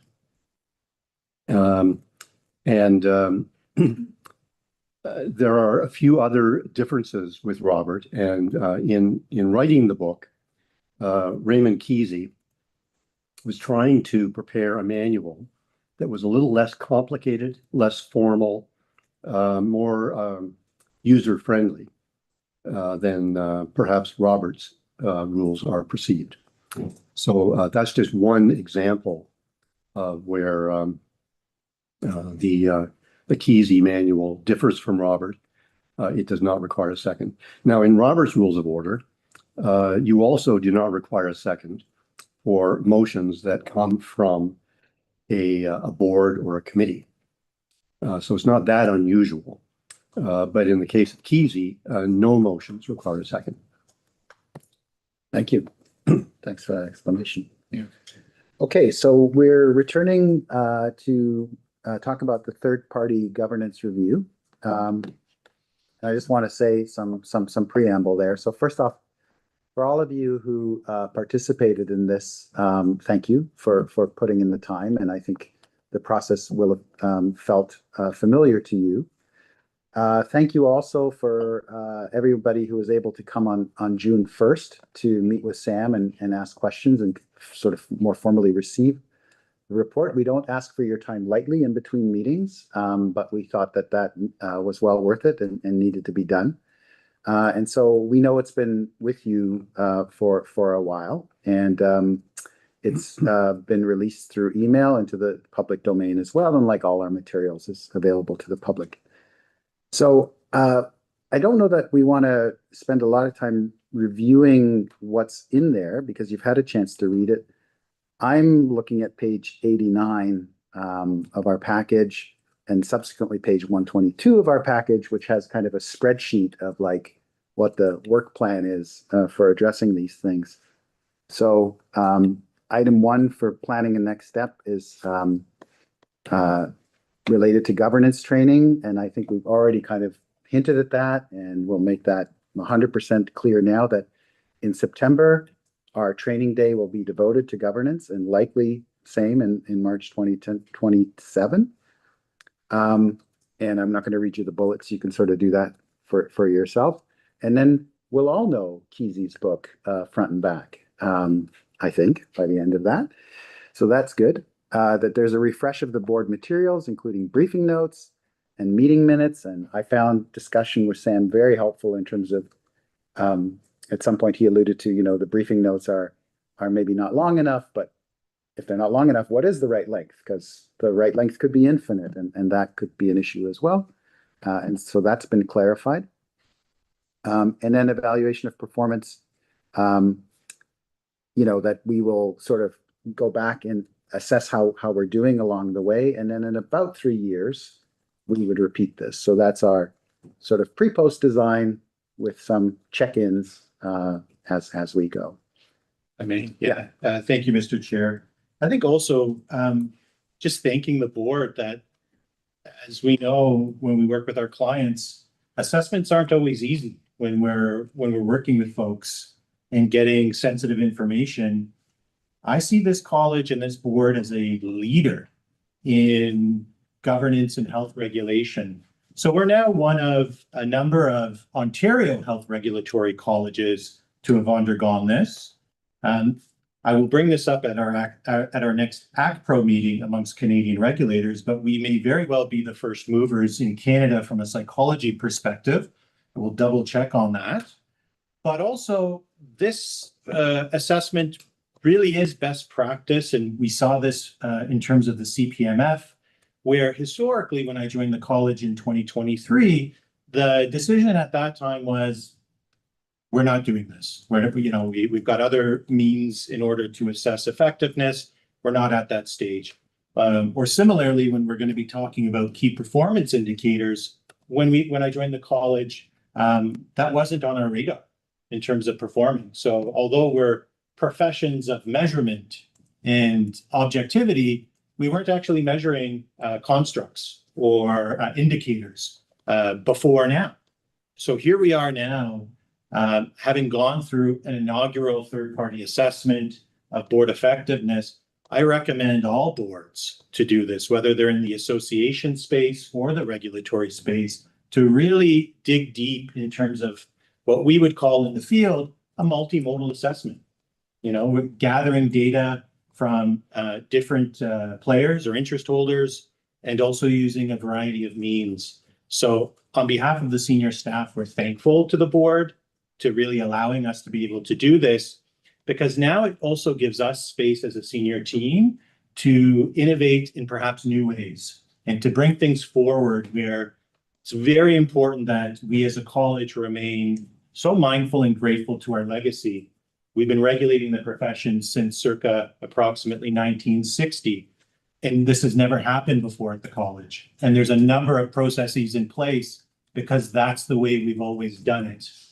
This now gives us some real permission to say, absolutely, we want to be respectful of legacy, and there are going to be some areas where we want to potentially innovate and change. So on behalf of the senior team, Dr. Beeling, just very grateful and thankful. And we've already started a preliminary action plan for you folks to consider, and that's on page 122 of the package. And as you'll see, it's broken down based on Mr. Langton's recommendations. There's a number of items that are, once we receive approval, are going to be enacted on immediately, and others that are going to be staged. But one of our first targets is going to be a real focus on governance training, and the perfect timing will be at that September date. And then, of course, there's going to be room for improvement after that September training day as well. So very looking forward to working hand over hand with the board on this. Thank you. Okay, so there's not a specific motion, but our listening ears are on in terms of what you think about the sort of plan so far. You can make, of course, substantive contributions or semantic contributions. Yeah. Who'd like to speak to this? Ken. Just very briefly, when it comes to the portion on briefing notes, I'll bring it up maybe a bit later in a better form, but I'd like to propose some minor changes to the way we do briefing notes and make them more sort of ministerial in flavor. We talk about risks, but we can easily place that in terms of pros and cons. Our risks are generally risks that we look at that impact the board, but there's other risks to our decisions that impact members, and that might impact the public. So if we can, it's something to consider in that we might want to look at a format that looks at pros and cons, which is something that can identify broader risks than those that we generally seem to focus on my review of past notes, which are board related mitigation risks. So I leave that for the future, and maybe I'll bring it up some other way. Makes sense. Yeah, I get that. I mean, you can tell from reading our briefing note that there's a template, right? There is a tried and true, and then maybe it's time to break that template a little bit. Fred. Thanks, Peter. I really appreciate the action plan, or I call it a work plan, but just laying out kind of the next steps and things that you're doing. Like doing this review was really significant and I think helpful. I had to read it a few times to try to distill in my own mind what is kind of the key messages. And it was a difficult time to do it, but really a good time, I think. And we got a lot of good information here. As I read the report, and this is maybe a comment more for Tony and the senior team in terms of this action plan, I distilled from it a focus from Sam around how we may not always be clear about our strategic direction. And as a board that we're kind of taking ownership and, collecting the information we need to make decisions, that we're more passive as opposed to proactive.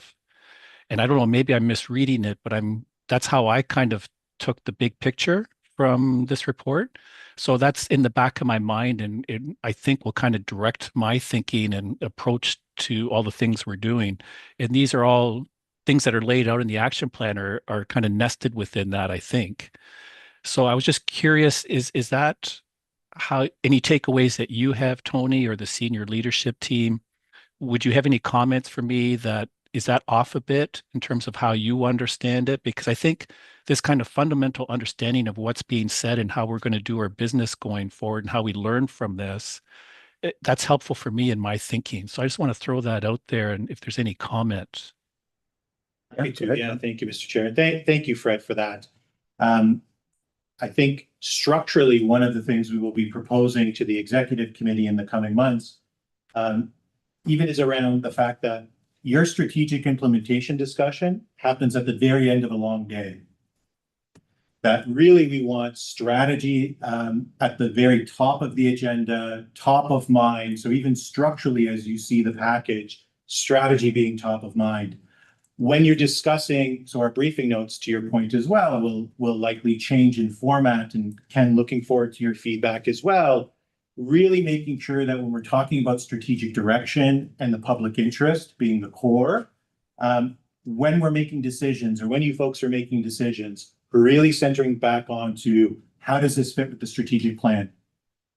How does this fit with strategy? So really force functioning the discussions, that just like how I think folks are quite apt at bringing things back to the public interest in your conversations. I think as we move forward, it's going to be so important that you also bring it back to, and as the board, how does this fit with our strategic plan? How does this fit with our strategy? How does this move us forward? And one of the areas that you may be looking at in the future are how we define key performance indicators. So Sam did describe a positive that we have key performance indicators, and certainly has been a positive. Those key performance indicators, he also described as more operational in nature versus strategic. So you may start to develop this desire to measure how effectively are we moving towards our strategy. So absolutely, I think you hit the nail on the head around your overall duty to the organization is to be the strategic leaders and to provide that strategic direction to us as the senior team. Thank you, Tony. That's some reassurance or confirmation of what I was thinking. I guess that leads to my maybe last comment here, is just in terms of our going forward, we're going to be doing a lot of training around governance, and those things are scheduled for September. Is there any room, or can we as a group discuss and maybe process and really understand more clearly the strategic direction as a group? And I think some discussion and thinking about it as a group and discussing amongst ourselves, if there can be a little bit of space to do that, I think that'll help us firm those things up in our minds so we can really be, have due diligence and really be proactive, as I said earlier, as opposed to reactive, and really take that initiative. And then we ask better questions about what information we need, and like you said, key performance indicators and all those things. So just a thought. Yeah, happy to speak to that as well. Thank you, Mr. Chair. Absolutely. in reflection, when I first joined the college in February of 2023, our strategic direction was very much kind of a mapping to the 12 objects of a college under the RHPA. It was almost word for word. It wasn't really a thinking through of what we want to achieve as an organization. So in March of 2023, for folks who were there at that time, will remember we had somebody come in from the financial world. We had somebody come in from the Royal Ottawa, who was the strategic director at that time. So we really developed our strategy in 2023, and we had a 5-year horizon for that. But upon reflection, as we talk through, I think, Fred, it's really important that we revisit that. And, is it still the strategy we want moving forward? Does it still fit our needs? If it does, how do we make sure that everybody's aligned and moving towards the same North Star? All these things are going to be quite important, Fred. So yes, certainly September is going to have a number of sort of the nuts and bolts of governance. But then I also think about March and the subsequent trainings, or perhaps even within September, how do we make sure we're talking about strategy? I think points very well taken. Thank you, Tony. Thanks. Other comments?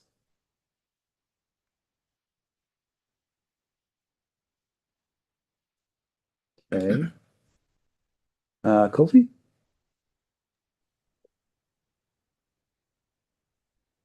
I have a quick one just about and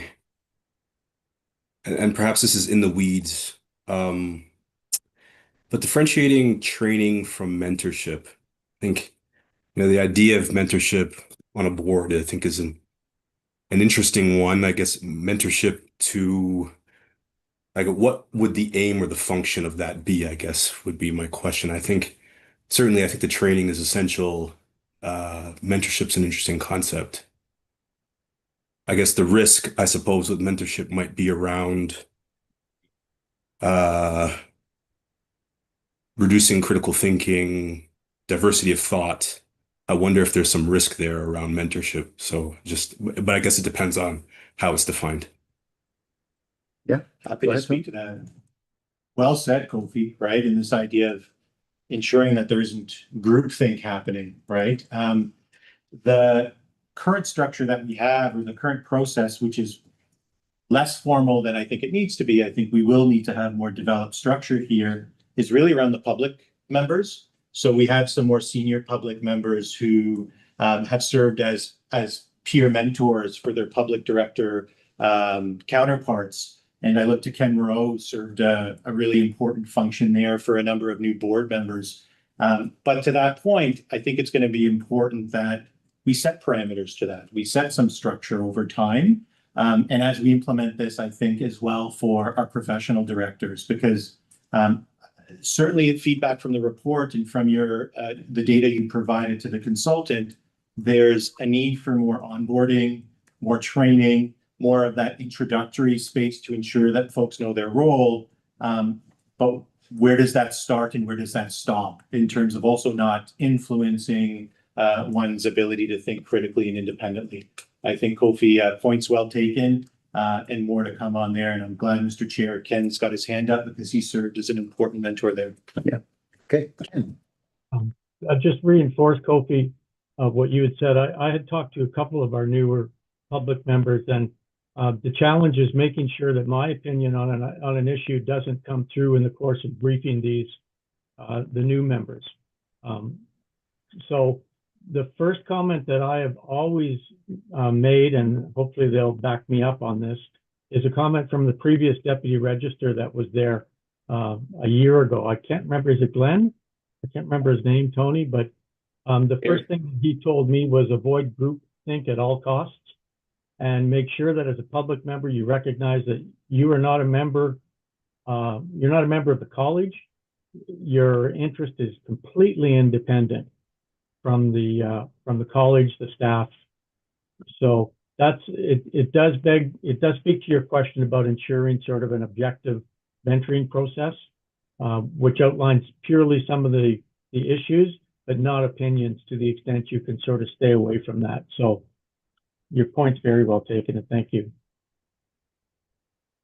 Yeah, Tony? If I can add to that, what's a new addition over the last 12 months that I think is an important structural change is now we have a governance and nominations committee. So one arm of that committee is around the elections process. That's only one arm of it. There's this group that turns their minds specifically to governance issues. So it's a nice feedback mechanism for the governance and nominations committee to feed to the executive committee, who feeds to the board of directors, and that be bi-directional in nature. So all of your points hopefully are well taken, and for the rest of the directors as well, well taken, and good intel for the GNC, our vice chair being the chair of that particular committee, to take forward.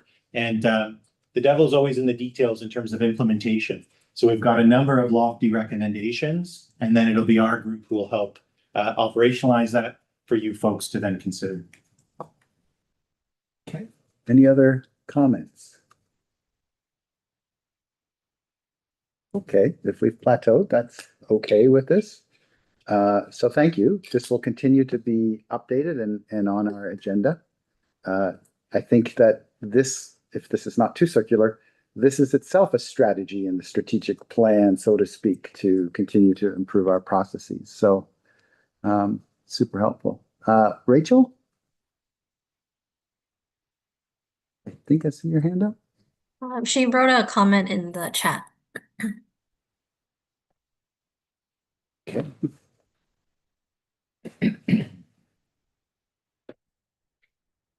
That's why the GNC meeting in July is could be at least 5 hours.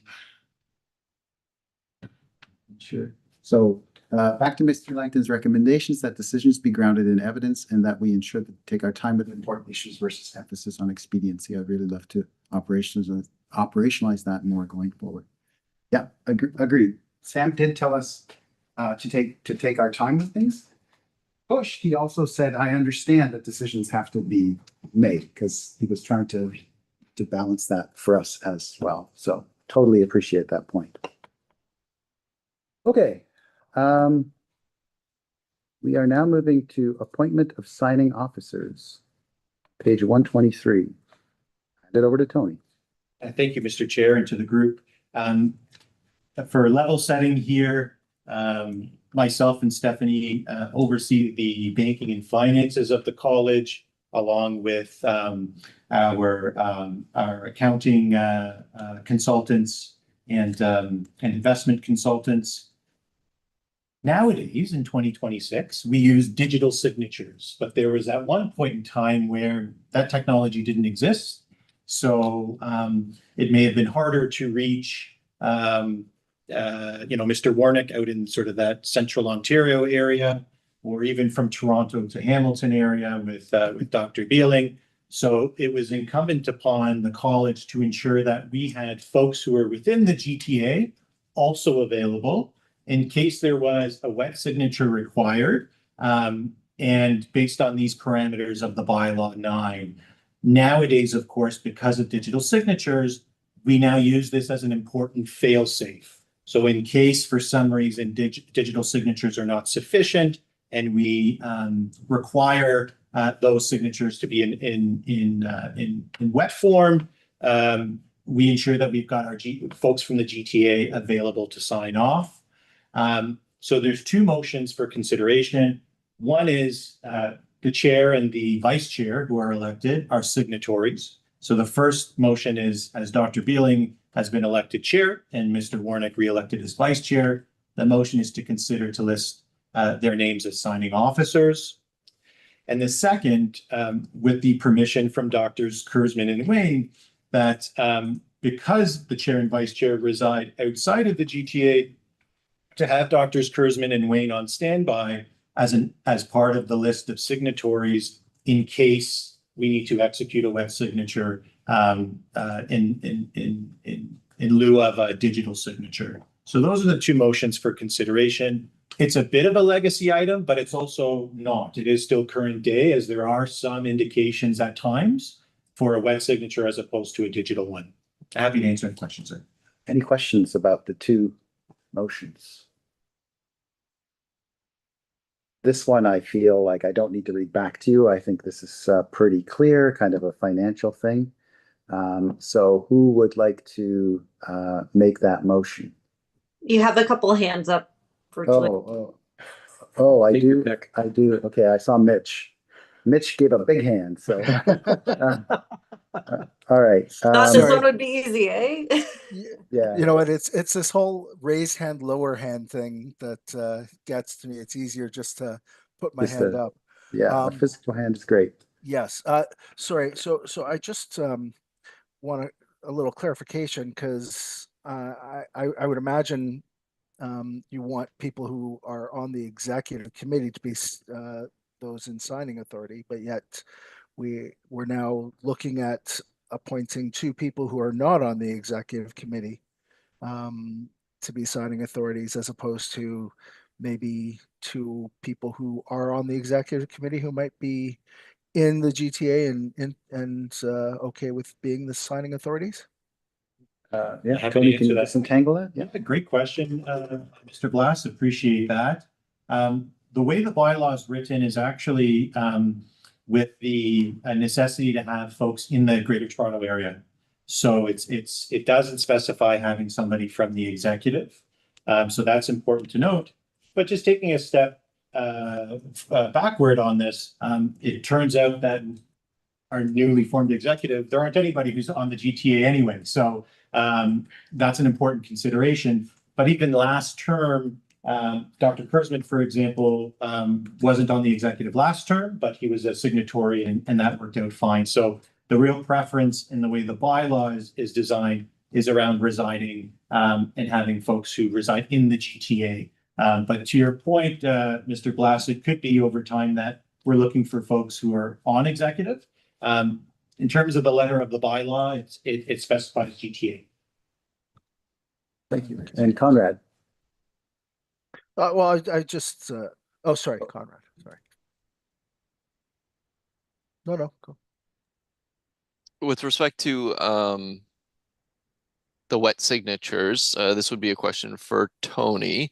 Are there any possible situations where you would need potentially one board member from either profession, like where it's profession specific signature? In my understanding, and Stephanie's giving me feedback there, if I can answer, Mr. Chair, the short answer is no. It's not profession specific. The body corporate of the college is one body. So in terms of signing authority, in terms of the financial statements, it is one body. Yeah, so not profession specific. Great question, Colin, and welcome. Andrew? Is there ever a situation where maybe Dr. Beeling says we need a signature on this, and then passes the authority to someone to provide a wet signature, but then the person who is providing the wet signature says, I actually disagree with you, Dr. Beeling, and I don't think a signature is required there. Who would have the decision-making authority in that situation? Well, so first off, the staff send it to me to sign. That's how the sequence starts. Yeah. Yeah, so a great question, if I may. Yeah, of course. Yeah, thanks, Mr. Chair. There's a few indications here, Andrew. So one is around making sure that the body corporate's in compliance with the Canada Revenue Agency. So things like payroll deductions, employer contributions, also items like monthly rent, which are already outlined in contract and that have been approved, and employer benefits, and again, or employee benefits, which have also been approved and are part of our overall infrastructure. Items need that are for amounts of $7,500 or more, for example, that would require just our team internally, but also under 75 would be our team internally. If there was some expense that was over it, it's our duty as the senior staff to explain what the expense is. It's very important that as we manage finances, that there are little to no surprises. So we have a corporate budget that's approved in March every year. When things are outside of budget or not that we can't explain directly, there should be some line of communication, oftentimes with the Finance and Audit Committee. But if there is some rare circumstance whereby the president would have been, or rather the chair would have been okay with it, but the secondary signatory wouldn't have been okay with it. Outside of our mandatory payments like payroll to ensure that our staff put food on the table, like our taxes to make sure we stay out of the prisons, there are oftentimes not major urgent decisions that need to be made. So I'm also thinking if there were something where, and again, in my time, I haven't seen it happen. I don't know if you've seen it in your time, Stephanie. I think there might be reason, again, I would say it's context specific and item specific, that we could always pause and wait for the return of said vice chair or chair. But in my experience, we just haven't had that inconsistency. And yeah, Andrew, it's a good question of like the what if. Yeah, Peter, may Stephanie jump in as well? Yeah, I just it's hard to imagine, only because while these amounts matter, what it's about is not controversial in a sense. It's like, you know, we have IT consultancy and we need to sort of get them paid. We have legal bills, we need to get those paid. So in point of fact, it's well explained in the PDF that you get, and I just don't find it very controversial. And in addition, any extraordinary expenses that might come through would have been run through the board and been approved. Yeah. So it wouldn't come as a surprise. Yeah. Yeah. And everything does align, Andrew, with so our accounting has a general ledger code for each revenue item, but also each cost of sales and expense item. So you would, as a signatory, be able to refer to that to get a sense of, okay, even if it was over $7,500, is it in the ballpark of the annual budget? Is it not? So oftentimes I have the sense that folks have sufficient information to adequately sign. But like I said, most of what we do is not urgent or acute, for that matter, dare I say. And if it needed further thought, I think we would likely have time for that as well. Okay, and Ken? Very quickly, are there any fences or anything put up around specific expenditures? And in this regard, I'm thinking particularly requests for legal opinions that would not otherwise go through the board or be seen by the board. Yeah, I'm happy to speak to that. Go ahead. Yes, so we have allocation as a general ledger code for legal, and it's a regular operational expense that either myself with Zimra in investigations and hearings obtaining, it could be in regard to registration matters and HPARB and all kinds of different matters operationally. Sometimes it's even in practice advice or in other areas of standards and quality assurance as well. So we do have budget allocation for that, and the directors are able to action legal counsel as they need. It's a day-to-day expense that we use. And of course, it goes before our Finance and Audit Committee and then the executive with a variance report. So if there's any variance to how we've accrued those expenses, we account for that as a senior staff and deliver that information to those appropriate bodies. So I guess more specifically, there'd be some discretion used where legal opinions requested that's outside the norms of operational management that might otherwise affect board policy? Or is there a bit of a line there? Yes, it's a good Yeah. Yeah, sorry to interrupt you, Ken, if I may, Peter. Yeah. The way that the budget is formed is an estimation based on previous year's spending and previous years spending in terms of history. And also when we have some data forecasting in terms of what expenses might come up, it's an imperfect science though. So for example, if there are, let's just say, a number of requests from the board that come up that say we want legal consultation on this, that wouldn't have been contemplated in our budgeting process per se. So it would be a consideration for you folks. It doesn't mean we can't afford to do that. We certainly can overspend in certain areas at certain times, but it is a consideration. I think maybe just to be clear, I'm less concerned about budget. I'm more concerned about surprises in terms of any legal opinions that might otherwise come up. That I assume some discretion would be exercised there. As a board, I don't think we'd want to be caught off guard by legal opinions that we're not maybe aware of that are outside the bounds of operational stuff. I'm sure that's covered, but I just wanted to clarify. Yes, yeah, happy to. Day to day, the legal consults that we receive are generally, if not exclusively, around specific cases, either on the investigations and hearings or discipline side, or around registration appeals and approvals. Or we do have at times, so it's, I guess, operational / strategic around, but this is where the board would know about that. When we, for example, update our standards, sure, there's an element of the standards that are operational, but we also want to make sure that they're in line with the law. And we would do our due diligence to make sure that that was in line with the law. Bylaws, for example, when you folks had approved the changes to the bylaws, we make sure that those bylaws have received some legal opinion or thoughtfulness on that.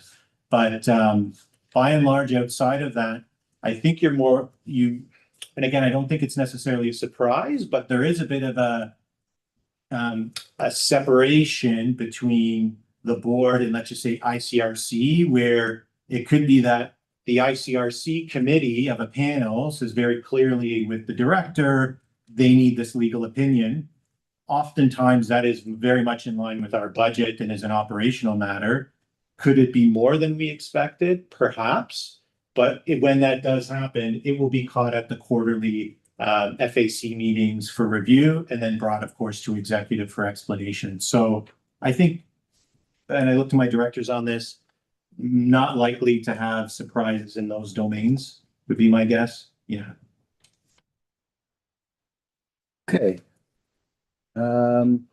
So is somebody prepared to make the motions? Okay, that's Paul. Thank you. Any further discussion? All in favor?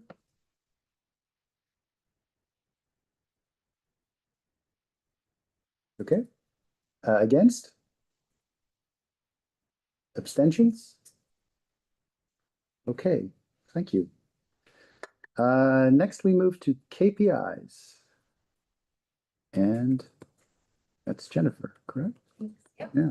So this is an information item. We are presenting the KPIs for Q3. And back in March, we did hear some suggestions just about the format and how we present that information to ensure that it's clear and accessible. So you may see some changes in the way the data is presented for this past quarter. And I'll just give a brief summary for each KPI.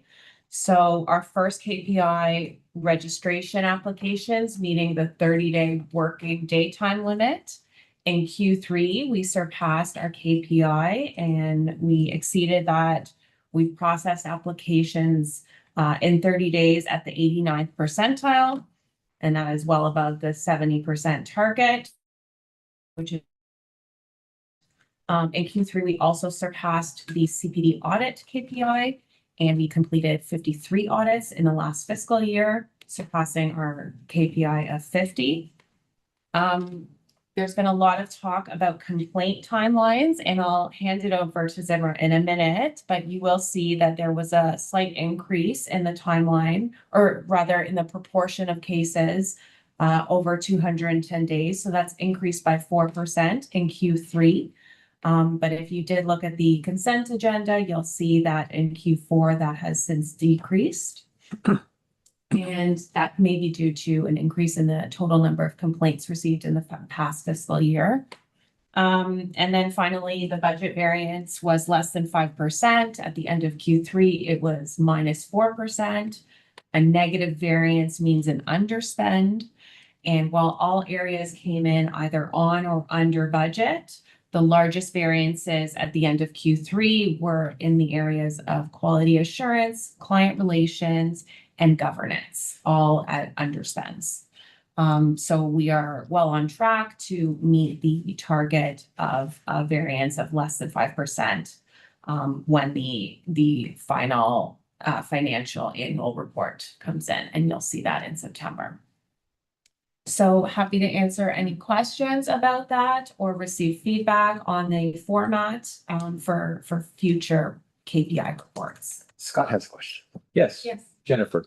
The variances, are there reasons why some of them are fairly large? Yeah, and I know that was a comment in Sam's report, so I'm happy to speak to that. And I can speak to that well because quality assurance and client relations are both within my portfolio. So when those budgets were created, I actually wasn't here at the college because those budgets were created in, I believe, November, December 2024 for this past fiscal year. I came to the college in December of 2024. And we've made a lot of operational changes in both of these areas. So for those members of the board that are also on the Quality Assurance Committee, you might have seen our meetings are shorter. We've created a lot of meeting efficiencies that enable committee members to review the materials and deliberate on them in a timely and efficient way, while also being presented with all of the information that they need to make informed decisions. Client relations, we've done the same thing in terms of meeting efficiencies, but it's also a committee that meets on an as-needed basis. So it's actually quite hard to predict what the volume of work will be required for that committee because most of their work has to do with approving applications for funding in matters of sexual abuse. So that one is a little bit like I expect to see a variance in that domain. I can't speak to the governance, although I suspect that there's governance training planned and will likely be used in the near future. And I hope that answers your question. Yes, thank you. And I want to get the clear on the governance side. Yeah, happy to, Scott, and thank you for that. Very well said, Jennifer.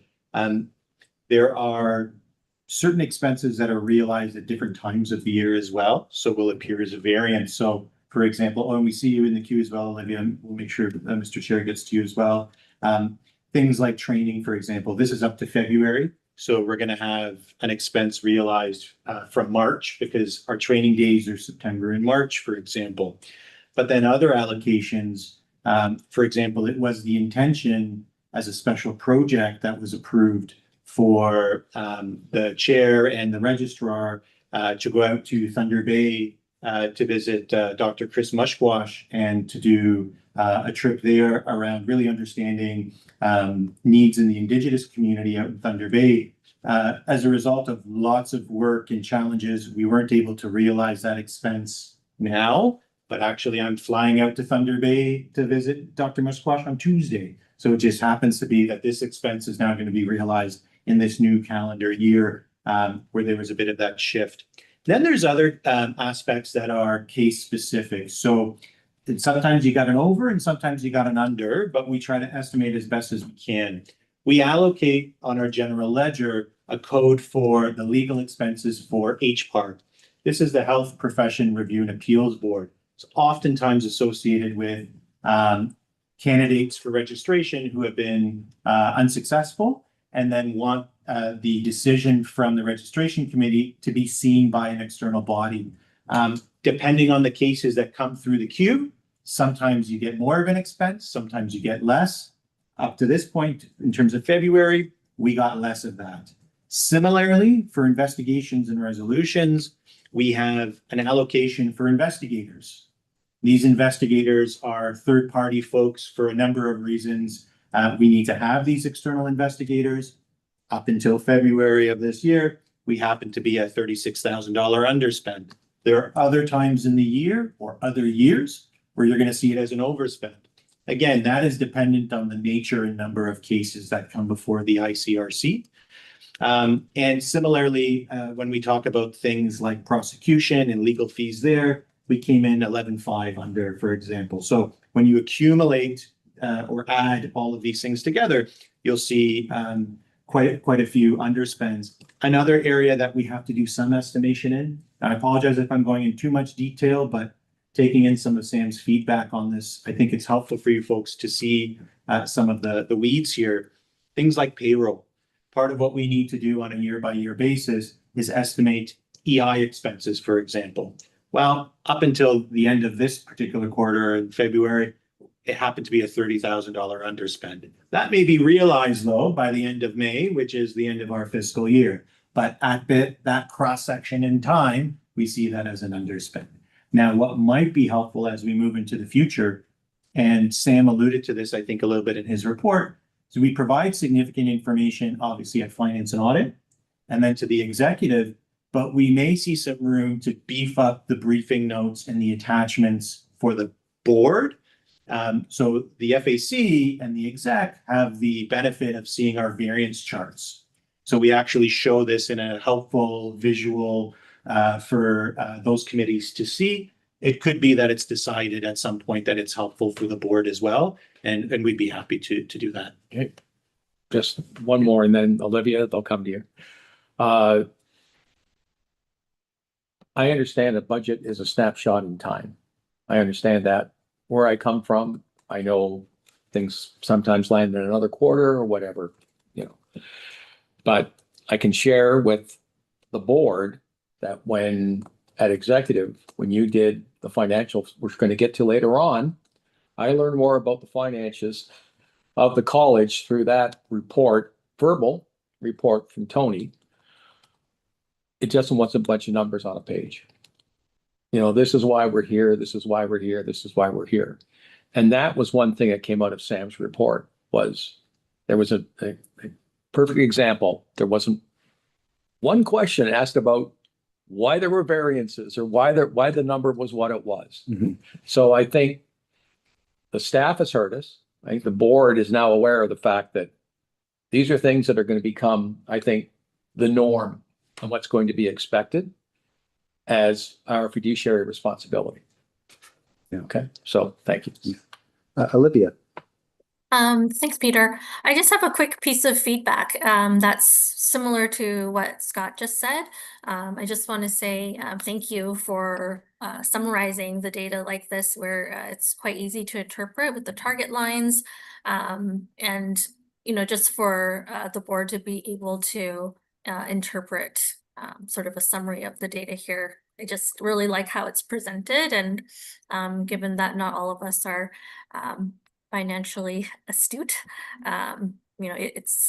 it's been very helpful, and I see that the staff are already making steps to take some of Sam's recommendations. So thanks.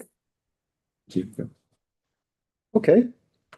Yeah, for honor. Okay, if I may, I just wanted to speak to, as Jen alluded to just earlier, the ICRC, the percentage of complaints open, number 3 in the KPI. So it is in the consent agenda, so we haven't spoken to it, but I'm sure you've all seen it. And the ICRC in this last quarter, which is not reported here, which you'll see in the next report, is back down to 62%. So in the last quarter, we have been able to reduce the over 210 days back down to 62%. And just to give a little bit of context of what that entails, in the fall of 2025, we onboarded 3 new case managers. And we have also, I think in February or March, onboarded an additional administrative assistant to assist with all the volume. And in this last quarter, we have closed 53 matters, which is the highest number of matters we've ever reported on closing ever, in my experience. And that there were 3 withdrawals of those 53, but 50 of those matters were all decisions and reasons. And I just wanted to shine a spotlight on that and just thank all the people involved, including all the case managers, our administrative staff, the ICRC members who are in meetings and giving us their reasons, and all the drafting and the signing and the corralling that goes on.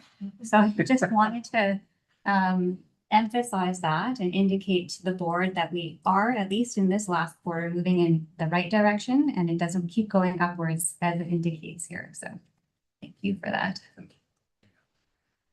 Maybe just another quick one on the finance. Since we're talking finance, don't get me started, Scott, because once I get going, you've got to let me go. Just to give you folks a snapshot, and executive and FAC see this, and you may start to see some of these charts in your package. to give you a sense of our registrant base, in terms of who we are as a constellation of folks, we've increased numbers. The delta or the change from February 2025, which are the reports that we have, to February 2026, we've increased by 574 registrants. Now, important to note, the rate of change, or the delta, for RBAs was 2.9 times higher than for psychologists. So to give you a sense, we're just shy of 2 years of registering behavior analysts. We've celebrated our 2000th registrant as part of the college. The rate of change for psychologists has been, both provincially but also nationally, you can see this in publicly available Chi-High data, the slope has been rather flat, meaning there hasn't been significant changes in numbers. But this matters, because what this means is not only does it change our revenue line, but it also changes the operational demands and the expense lines. So what's important to note, we've created a system that's extremely efficient, I'd like to say. We have psychology registrants, behavior analyst registrants, and we have one college doing it, as opposed to 2 separate colleges, 2 separate boards, the 7 statutory committees, plus, separate sets of staff. We've been able to integrate 2 major professions together, and we've been able to manage what we think is a significant demand in things like registration needs.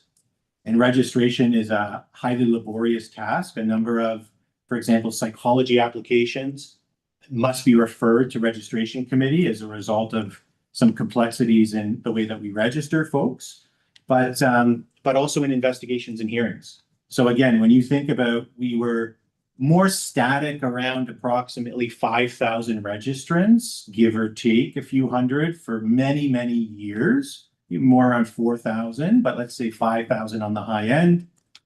February of 2026, we're up to 7,240 registrants. So this college is growing, and it's growing at a fast rate.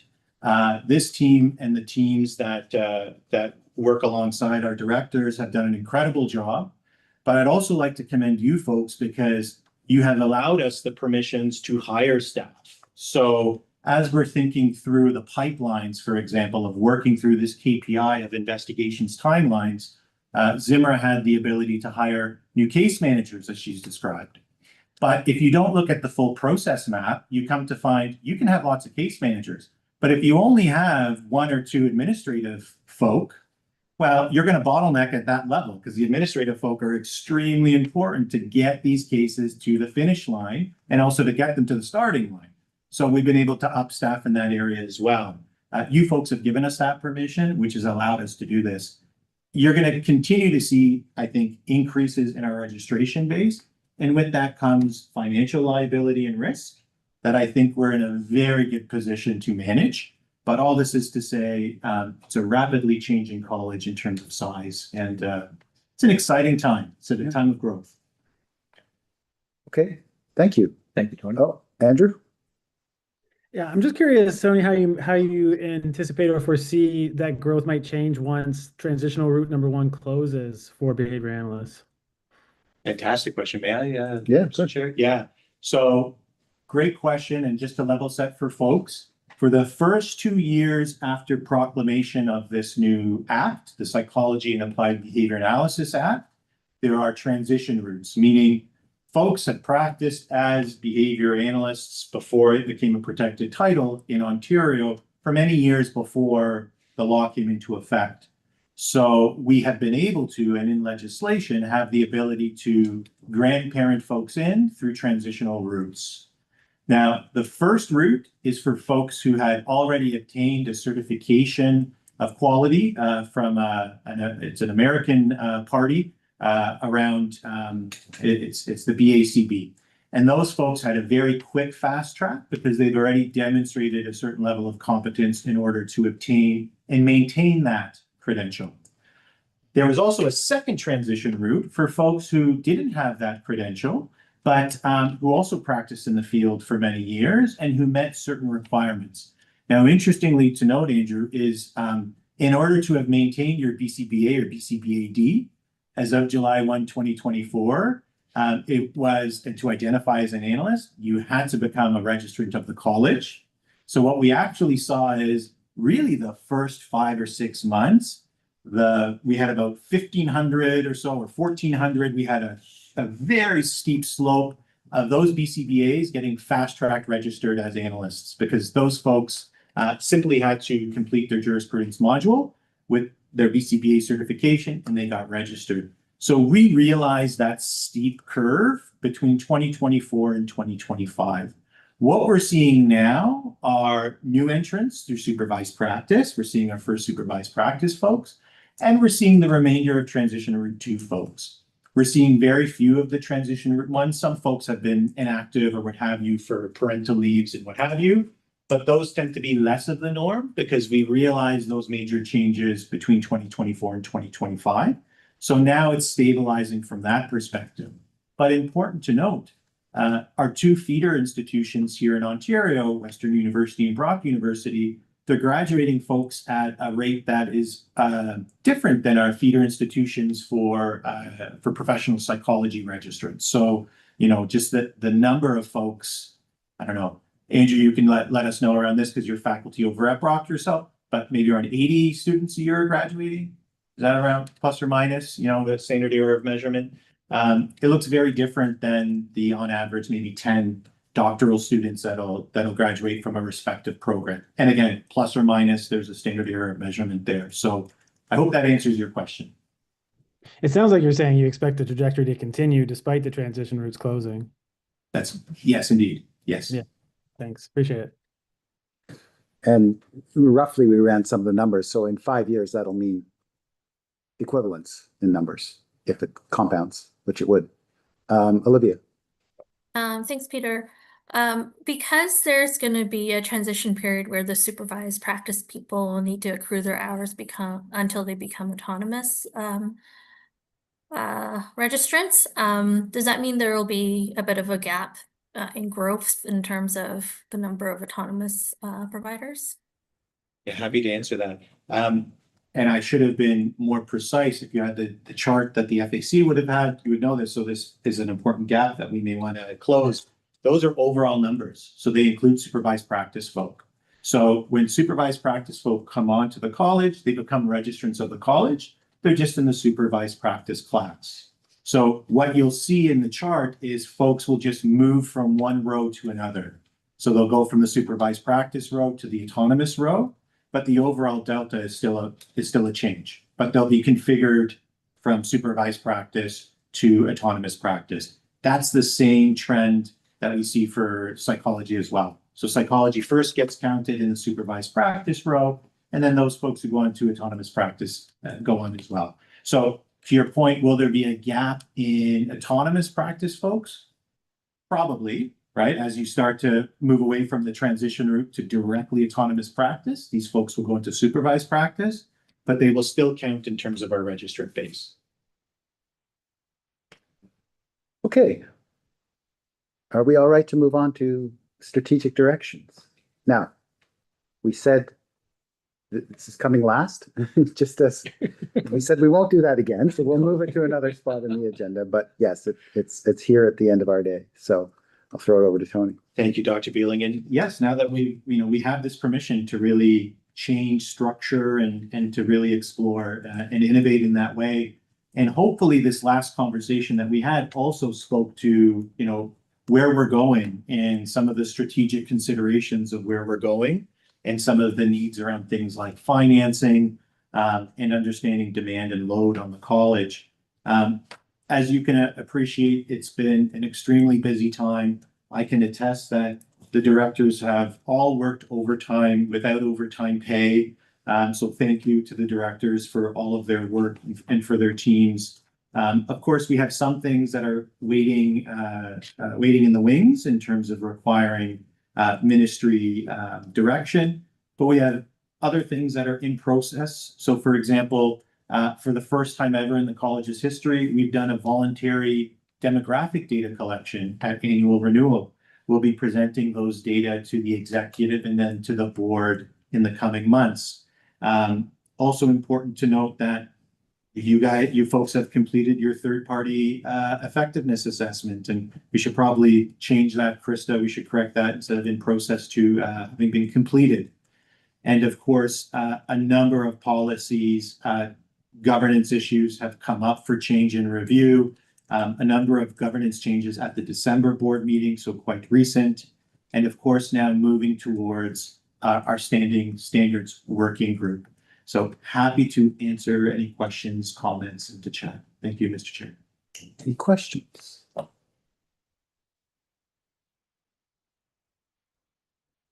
Okay, so it is the last item, and that sometimes happens when it's the last item, and that's completely okay.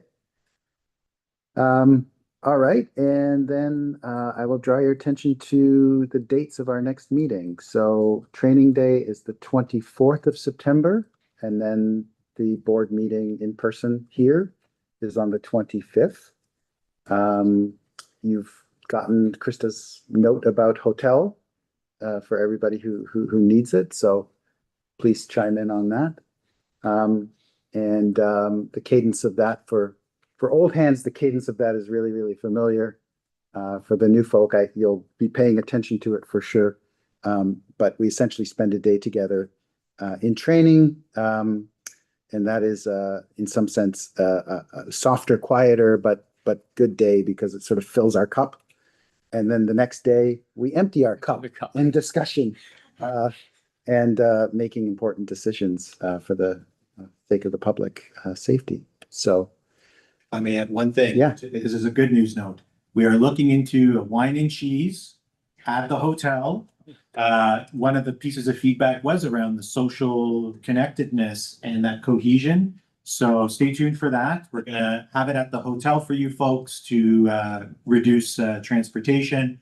And also that way it'll be liquor licensed so we can have the wine component legally as well. So stay tuned for that. It's our intention to have a wine and cheese. And that would be on the Thursday? Yes, it would be after the training day. Okay. Oh, I'm gonna miss it. Oh, There'll be cake where I am. a small incentive to come to training day, not that we need one. Not that you need one, no. Okay, thank you. Now, the trick is for the executive committee, we will start again. It's going to be 2:30. So at 2:45, the executive committee will meet. We will be coming off the YouTube stream. Everyone else can go about their business, and then you could stay on or log back in either way. But we will resume at 2:45. Okay. So I need one motion to adjourn. Ken, I saw you. Do we need to vote all in favor? Yeah, all in favor? No? Mitch says no. All in favor. Okay. No. All right. Okay. Thank you all. We'll see you again in September. Bye-bye. Good job, Peter. Just that we can put this on mute and camera off.